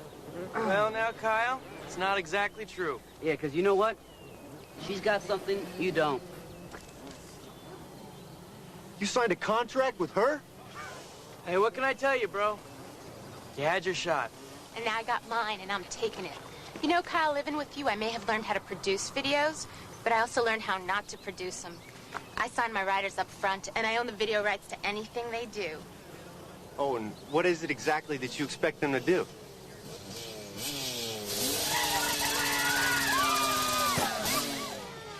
Anything like that? Anything even close? Hey, go ahead, Casey. I wish you all the luck in the world. But I've got something you don't. I've got what sells. I've got spleen.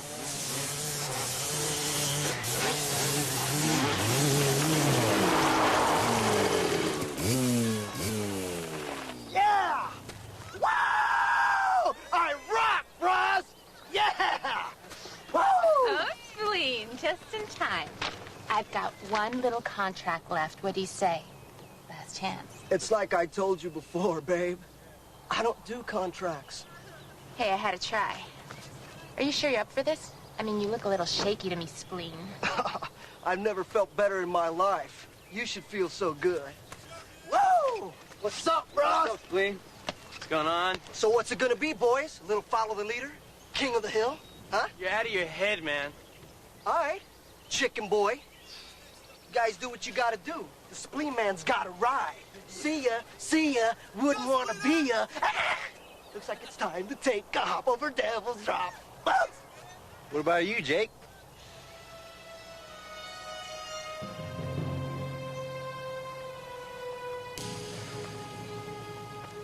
I'm up for it. Yeah! Ah! That's my boy! That's why I love you, brah! You freaking rock! Let's do it!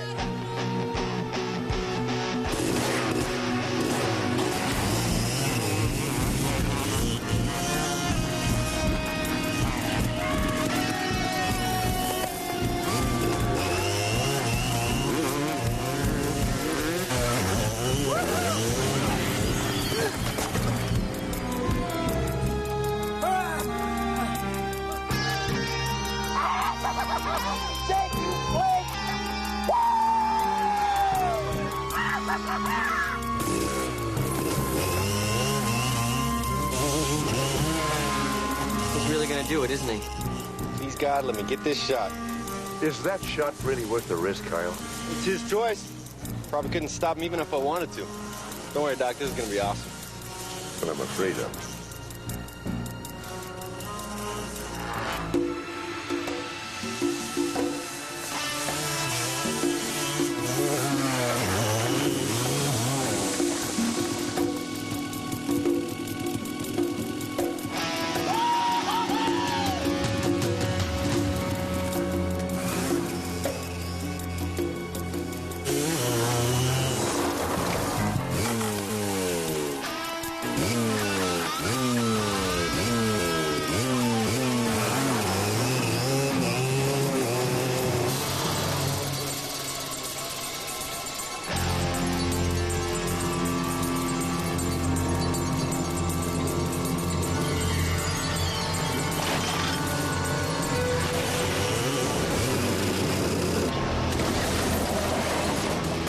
Got it.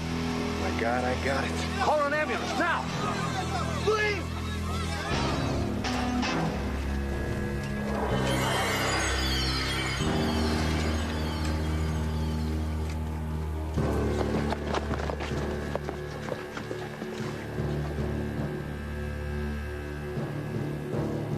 Jesse?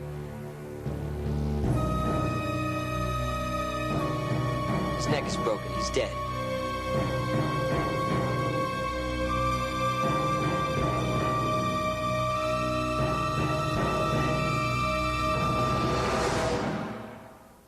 Must have been some crash. He suffered massive head trauma along with fractures to C2 and C3, which severed his spinal cord. I'll have to conduct a full autopsy to determine what other injuries he incurred. But those alone should have been enough to kill him. I'll also do a routine tox screen. You know what's odd? Considering the amount of injury he inflicted on his body, that he doesn't have more scars and more evidence of serious injuries. Well, he's dead at 21. Doesn't that say it all? Yeah. If not, this might. Look at that. Helmet shouldn't split apart like that on impact. Well, do you think it was sabotage? That's exactly what I'm thinking. Look at this section where I took the lining out. Looks like it was scored or cut slightly. Well, with the lining replaced, maybe he never noticed. But it was guaranteed to fail him when he needed it the most. It's not all that failed him. This is the axle to Spleen's bike. It's made of titanium. It was sawed halfway through. Must have snapped when he landed. And that caused him to lose control. Devil's Drop didn't kill Spleen. He was murdered. God, I can't believe it. I'm beginning to think he was indestructible. Somebody went to great lengths to prove you wrong. I'm gonna have to question everybody that had access to Spleen's bike. That's dozens of people. You saw how loose things were down there. I'm also shutting down your little production for the time being. You can't do that. Watch me. Well, you know, it's in your best interest, Kyle, to find out what happened before somebody else gets hurt. Hey, I have backers, investors, and these people want to see results soon. You know, if I don't show them some raw footage by the end of the week, they'll take their business elsewhere. I'll lose everything. Your compassion is overwhelming, Kyle. I thought Spleen was your friend, Kyle. Don't you want to know what happened to him? Look, I feel bad about Spleen. I like the guy, I did, but he knew the risks. You know, it's not like he didn't know it could happen. I doubt he considered sabotage one of the risks. And I'm sure you're right. Steve can handle that. But in the meantime, you don't have the authority to shut me down, and you know it. Now, there's no law against the guy setting up his camera and taking a few candid shots. And there's also no law against the guy going out and trying a few new stunts. Right, Jake? Forget it, Jake. Hey, Steve, I'd say it's up to him. Think about it, Jake. You are not actually thinking about that, are you? Oh, come on, Jake. This is a murder we're talking about, not just some dumb video. Hey, look, Steve, I don't like taking advantage of Spleen to death. I mean, he was my friend, but I know what he would have said to me. Yeah, I know. Go for it. But Jake, Spleen was crazy. Steve, he landed that jump. You were there. You saw it. If somebody hadn't messed with his bike, he would have made it. And I can, too. For what, Jake? It's not worth it. You've got nothing to prove. Steve, landing that jump on Kyle's new video could be the chance I've been waiting for. Look, don't ask me to just let it slip away. Jake, I know this is important to you. At least take a little time to think about it. Let Steve work on the case. See what he can find out. Not asking too much, is it? I guess not, but you heard what Kyle said, Steve. I can't wait too long.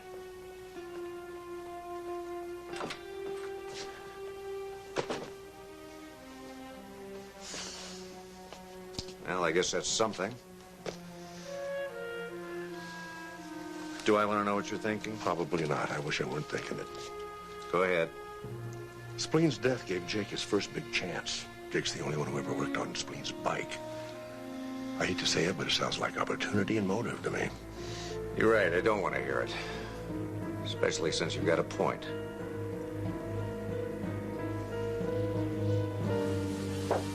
Kyle. Hello?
Go ahead, Doc. Fire it up. It'll go a lot faster. Hi, Kyle. I couldn't resist it. I just... Hey, don't apologize. That's why my videos sell so well. Yeah, I guess that's right. Is there something I can do for you, Doc? Well, Kyle, I was thinking maybe I'd like to learn a little bit more about Spleen. Maybe it'd help me understand Jake's point of view a little better. I'm kind of busy here, Doc. 5 minutes? Well, I guess we could talk while I work. Come on, follow me. Great.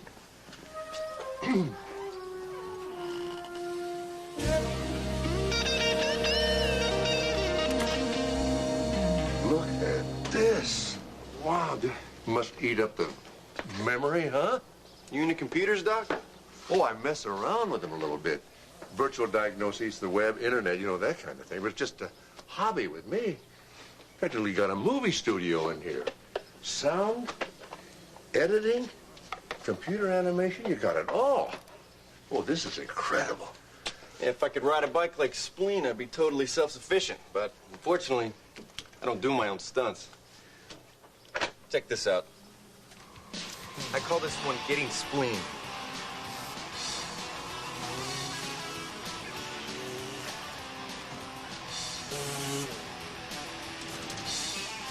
He must have got that nickname because those jumps cost him an organ or two. So this is what makes Down and Dirty so popular, huh? Hey, the agony of defeat is a lot more fun to watch than the thrill of victory. You know, Kyle, I'm not so sure Jake's that durable.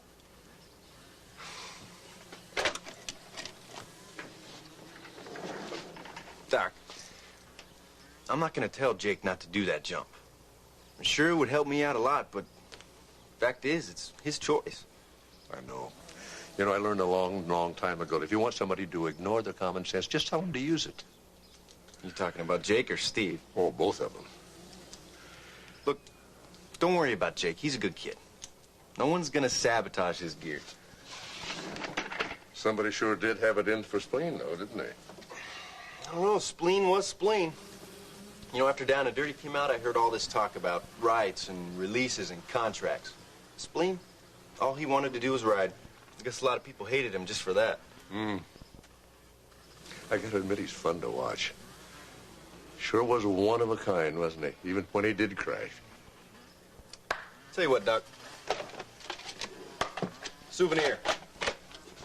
Compliments of your visit to the Kyle Studio Complex and backlot. Oh, thank you, Kyle. Appreciate it. Now, if you excuse me, I do have a deadline to keep. Of course. But you should check out the rest of that tape. There's some fat stuff on there. Okay. Fat stuff? Take care.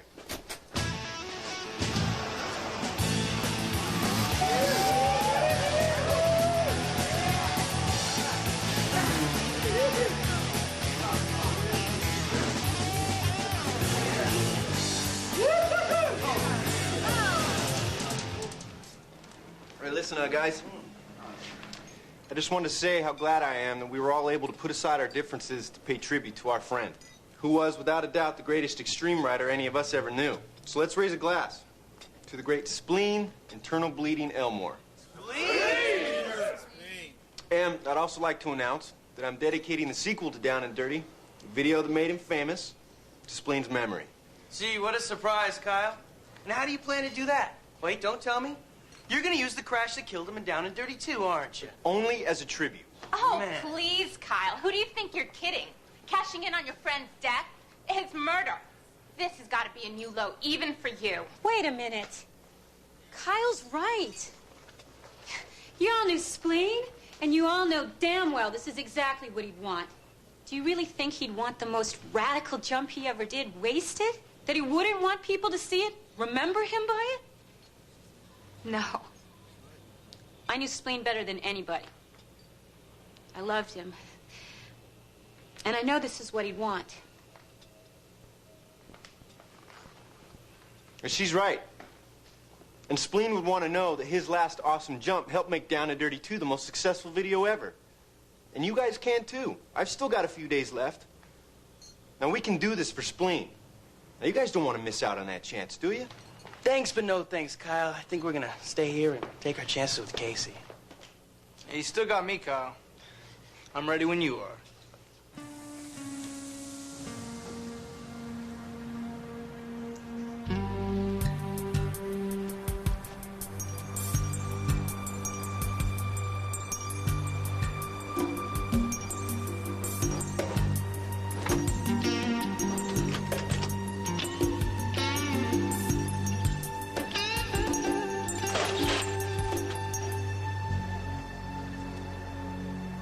Steve, what are you doing? It's my job, Jake. Your job? Why don't you just ask? What do you expect to find in there anyway? I don't expect to find anything, Jake. Then why are you looking? Jake, I can't just ignore the fact that so far you had the best opportunity and motive to kill Spleen. Me? Oh, Steve, how could you think that I don't, Jake.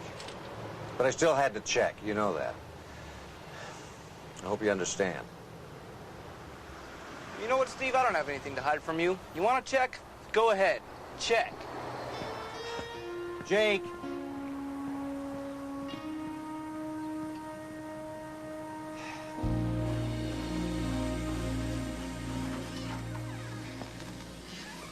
Hey, Jake. Listen, buddy, I'm sorry. I didn't... Hey, look, it's Movie Star. Maybe get an autograph. Hey, Movie Star. Oh, what's the matter? Did Kyle break his camera? Did he run out of film? Hey, if Jake's near a bike, there must be a camera somewhere. How's my hair? Oh, Jake, gorgeous. let me be your stunt double. Yeah, that's very funny, guys. Look, I don't care if you guys ride or not. That's up to you. But I don't have sponsors. I don't have any factory support. And riding in Kyle's video could be my ticket. Yeah, just like it was for Spleen, right? Dude, give it up. You're dreaming. You don't need this, Jake. Let's get out of here. No, wait. Jake's got to face facts sooner or later. Maybe fast, yeah. When it comes to getting radical, it's not even in Spleen's league, man. You saw him ride the other day. He tried anything even close to what Spleen was doing? Yeah, well, that doesn't mean I can't. Yeah, whatever, dude. That camera ready, Kyle? Always. Good. Turn it on. I'm doing Devil's Drop right now. Jake. Jake!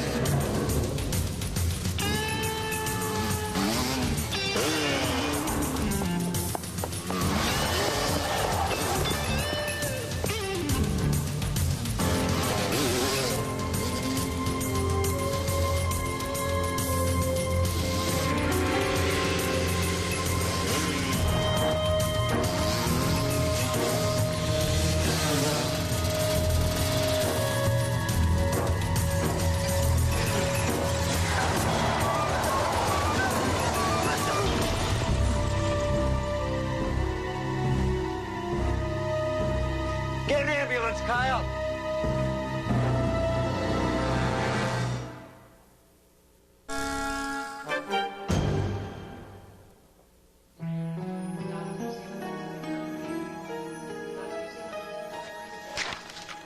Well, Superman, welcome back to Earth. How you feeling? Oh, my head hurts. And my back hurts. Yeah, well, that kind of makes sense. You got a mild concussion and some bruised vertebrae. But it's not really as bad as it sounds. You're going to be okay with a little rest. All in all, I'd say you're pretty lucky. This was nothing. I know guys been racked up a lot worse on jumps half as big. Oh, yeah. Well, you won't be jumping anything bigger than a bedpan for a while, so consider yourself out of commission. Doctor's orders. Hey, Jess. Can I have a minute? Yeah. Jake, I'll be back in a little while, so if you need anything, just buzz the nurse. All right, thanks, Jess. Thanks. Well, you don't look too bad for someone who fell out of the sky like a rock. I'm fine. Just a little sore. Like, I know what you're going to say, Steve. About how stupid that was? Yeah. You'll get that lecture later. Right now, we got other problems. What do you mean? I just heard from forensics. They matched up the titanium filings in the teeth on your hacksaw to the markings on Spleen's axle, which makes you the prime suspect in Spleen's murder. Oh, so now you do think I killed him? No, Jake, I don't. I never did. I was trying to tell you that when you rode off and almost killed yourself. But it's going to take more than my faith in you to clear you. Steve, my van is parked outside of Sheila's place all the time. Any one of the riders could have stolen my hacksaw and then put it back. And they all had a motive. They all hated that we were willing to ride for Kyle. Yeah, I know. I'll look into it. I'll also talk to Kyle. Maybe he can help. You just stay put and take it easy. Let me work on this. You are lucky to be alive. You know that? Hope you learned your lesson. Yeah, I did. I need a longer approach. Next time I'll hit that ramp a good 10 miles an hour faster. You are sick, buddy. You know that? You are very sick. Hey, Steve. Thanks for helping me. Don't worry. Everything's going to be okay. You mean he didn't die of head trauma and a broken neck? No, he definitely did. Oh, Steve, good timing. You're going to hear this. What have you got? I don't know yet. Well, something interesting showed up in Spleen's talk screen. There were traces of methamphetamine in his system. Oh, looks like Spleen was addicted to more than one kind of speed. You think he was on speed when he made the jump? No, but there were indications that he was going through withdrawal at the time of his death. I'd say he had a very bad habit. And he decides to go cold turkey right before his big jump. That doesn't make sense. No, not if it was his choice. But, you know, going cold turkey from a really serious addiction like that can cause really bad physical and psychological effects. Now, Spleen would have been crazy to do while he was riding. Have you ever seen his videos? The man was crazy. Well, not that crazy, I'm not so sure. You got a minute, Kyle? Hey, Steve, sure. Jake may be in trouble. We've turned up some evidence that implicates him in Spleen's murder. Jake? You don't think that he would? No, I don't. But I'm going to need some help to find out who else might have had a motive before they decide they've got enough to charge him. What do they got so far? Well, it looks like Jake's hacksaw was used to sabotage Spleen's bike. Jake says his van's always parked outside of Sheila's, and anybody could have broken into it. That's true. All the riders hang out there. And you know how they all felt about Spleen. I guess I'm going to have to talk to all of them. Of course, then there's Sheila, too. Sheila? Why would she? I thought she and Spleen were lovers. They were. But you know Spleen, he also had a thing going with Casey. Well, that might give Sheila a motive, huh? Maybe. Might give you one, too. Hey, Casey and I are history. And if we weren't, why would I tell you any of this? Do you know Spleen was using drugs? That he was on speed? No, I didn't. I can't say it surprises me, though. I don't think it would surprise anyone that was around Spleen much. Of course, it might explain his thing with Casey, then. Oh, how so? Casey's a speed freak, too. I mean, she used to deal. She's been busted more than once. You ought to check that out. Oh, I'll do that. You know, Casey knew she couldn't compete with me as long as I had Spleen. Maybe she did it to even things up. She really strike you as that ambitious? Hey, that's why I loved her. She was just like me. I don't see what I have to do with any of this. Well, as medical examiner, it's my responsibility to determine the cause of death. Now, in order to do that, I need more information. I still don't know why I'm here. I mean, it's not like I was on the bike with him or anything. But you both shared an addiction. Who told you that, Sheila? No, I have a copy of your police record here. All right, so I was a user. But I'm clean now, okay? I quit. And since Spleen used my supply, he had to quit too. He had no choice. So you cut him off? It was for his own good. But it really wouldn't hurt you either, would it? I mean, with Spleen going through withdrawal, he couldn't very well perform in Kyle's video, could he? That had nothing to do with it. So you're saying this is a coincidence that Spleen was suffering from the debilitating effects of a methamphetamine withdrawal? That on that very day he decided to perform the most dangerous stunt of his life? I'm not saying anything. Of course, you couldn't be sure going cold turkey would stop Spleen. Therefore, you possibly decided to sabotage his helmet and his bike. That's ridiculous. Look, Dr. Bentley, I cared about Spleen. I really did. And I wouldn't do anything to hurt him. Why don't you try talking to Sheila? Why Sheila? Because she found out about us. Because she found out that Spleen was helping himself to the till at the 5th gear to support his habit. Now, I'd say that's a reason.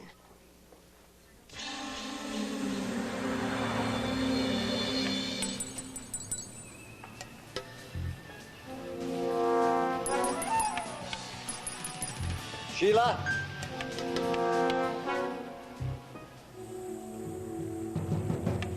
Sheila, it's Steve Sloan. I need to talk to you.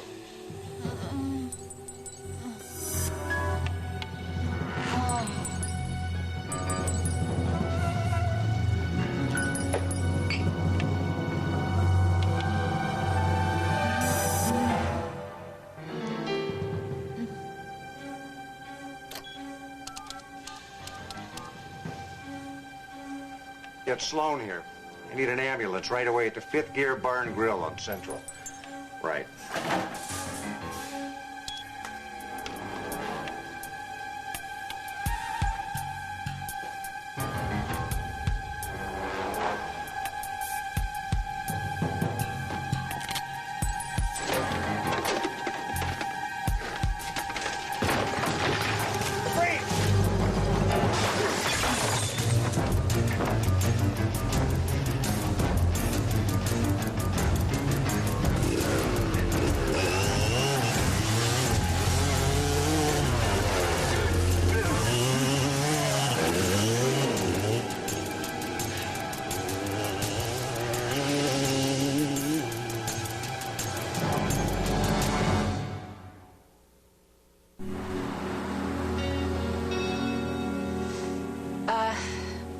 get a look at him. He came up behind me and clobbered me just as I turned. No, you better ride in with the guys and get checked out. Could have a concussion. The way my luck's been running. Could have been worse. Do you know what he took? No? You have any idea what he might have been looking for in Spleen's things? But if he thought he was going to find anything back there, the joke's on him. Why is that? Because anything you really valued, like drugs, he kept up there. In the gas tank.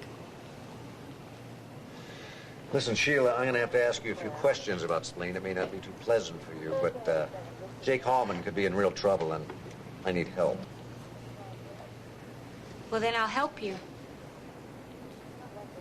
Did I know Spleen was doing Casey? Yes. He was using her for drugs. Did I know he was stealing from me to pay for those drugs? Yes, again. But I loved him anyway. That was just him. I knew that from the start. I just forgave him. I don't know, I guess deep down somewhere I knew Spleen wasn't going to be around very long. So I took the good with the bad. So if you're wondering if I'm the one that killed him, answer is no. I loved every minute with him. All right. Thanks for your help, Sheila. You better get to the hospital. All right, guys, go ahead.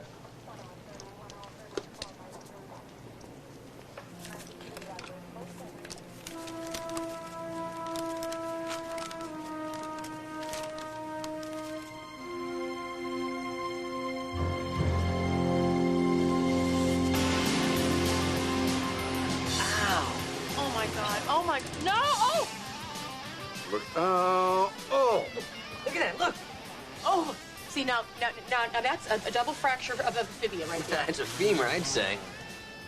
There goes a collarbone. Boy, it doesn't take much for a collarbone. Oh, hyperextended knee. Separated shoulder. Dislocated at least. What's this guy made out of Play-Doh?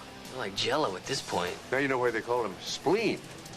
And this guy was walking around right up until the time he was killed? It's incredible, isn't it? Now, what amazes me, he never seemed to suffer any serious injuries from all those crashes. Just don't get it. Second.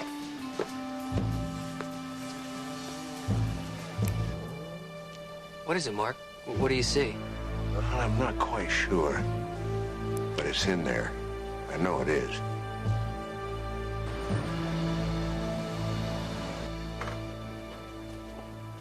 Hi, guys. Look who just rose from the dead. Hey, Jake, how you feeling? Oh, better now that I'm out. You still want to take it easy for a while. That back's pretty unstable. You don't want to do permanent damage. Yeah, Jesse made that real clear before he agreed to release me. Take a look at this. Spleen had it hidden at Sheila's place. What, Mark? It's a contract between Kyle and Spleen. If you want to give Spleen 70% of everything he made on Down and Dirty 2. Well, I thought Spleen wasn't interested in contracts or money. Why would Kyle agree to a 70-30 split? Well, I sure don't think Kyle would have given Spleen 70% out of the goodness of his heart. This contract proves that Spleen had something on Kyle. And it's right here. Radical Rim. I recognize the jump, so what am I really looking at? The killer. Only problem now is how to catch him. I think I know how. Jake, is your bike still in Steve's truck? Yeah, why? Good. Jesse, you can run a camcorder, can't you? Yeah, why? Then we are all set.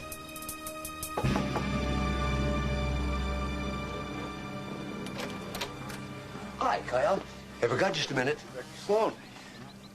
Hey, Jake. I was just editing in some of that footage of your crash. It's gonna be great. I'm sure it will be.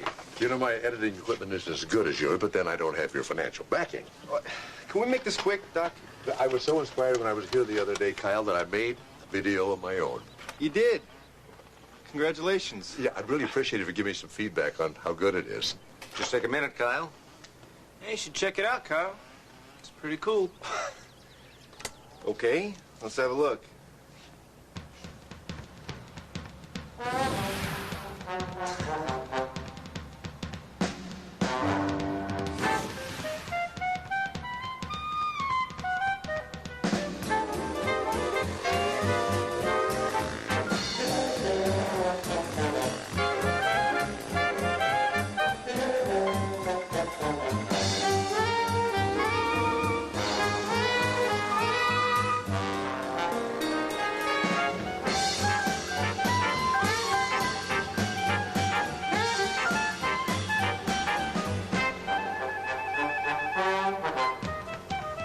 I also got one of me going over the moon, but you get the idea.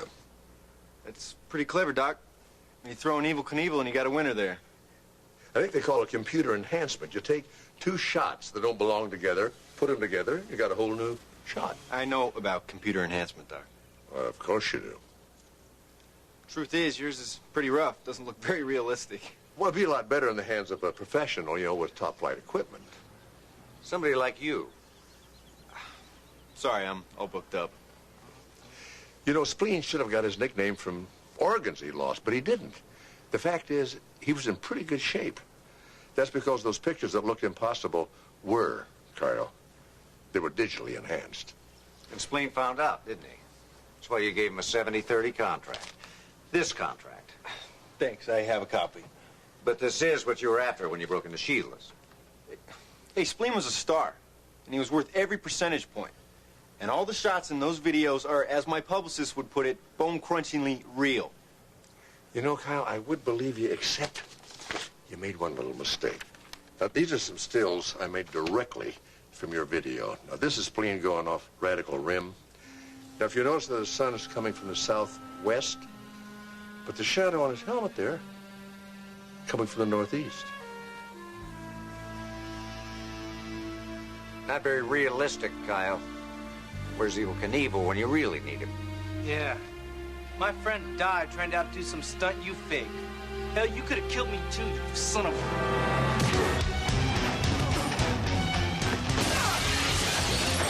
I see, Chef. Jake! Jeff, go!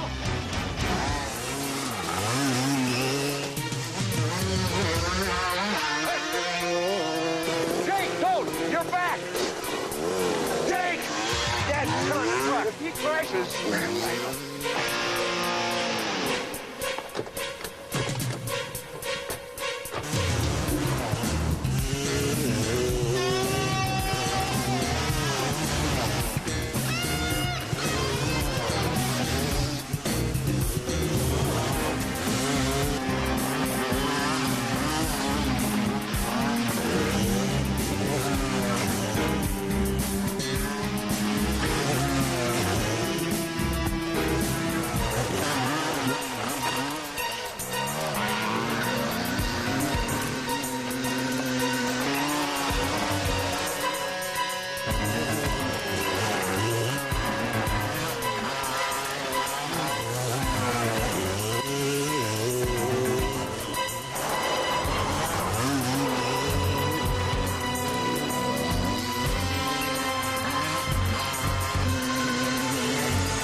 Don't try it, Kyle. You know what'll happen. So what's it gonna be, Kyle? You got the guts?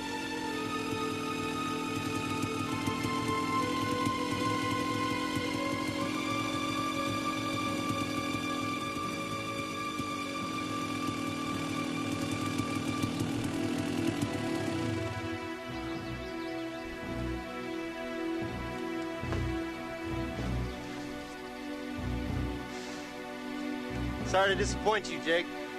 I don't do my own stunts.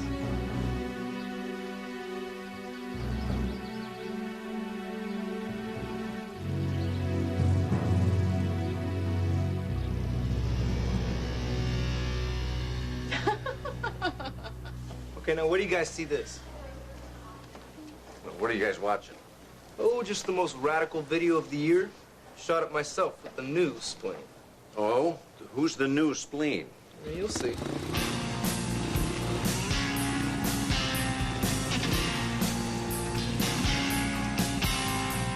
Now, is that the new spleen? Planning on selling this video or giving it away? Wow, what a rush. Dad? Jake wanted me being in his new Extreme video. Extreme as in extremely slow or extremely dull? Listen, for me, getting on that thing and starting the engine is an extreme sport. But you guys haven't seen anything yet. Wait till Jake and I get this footage on the special effects computer, right, Jake? Yep. We're thinking about calling it Down and Dirty Dr. Darren. All right. Created a monster.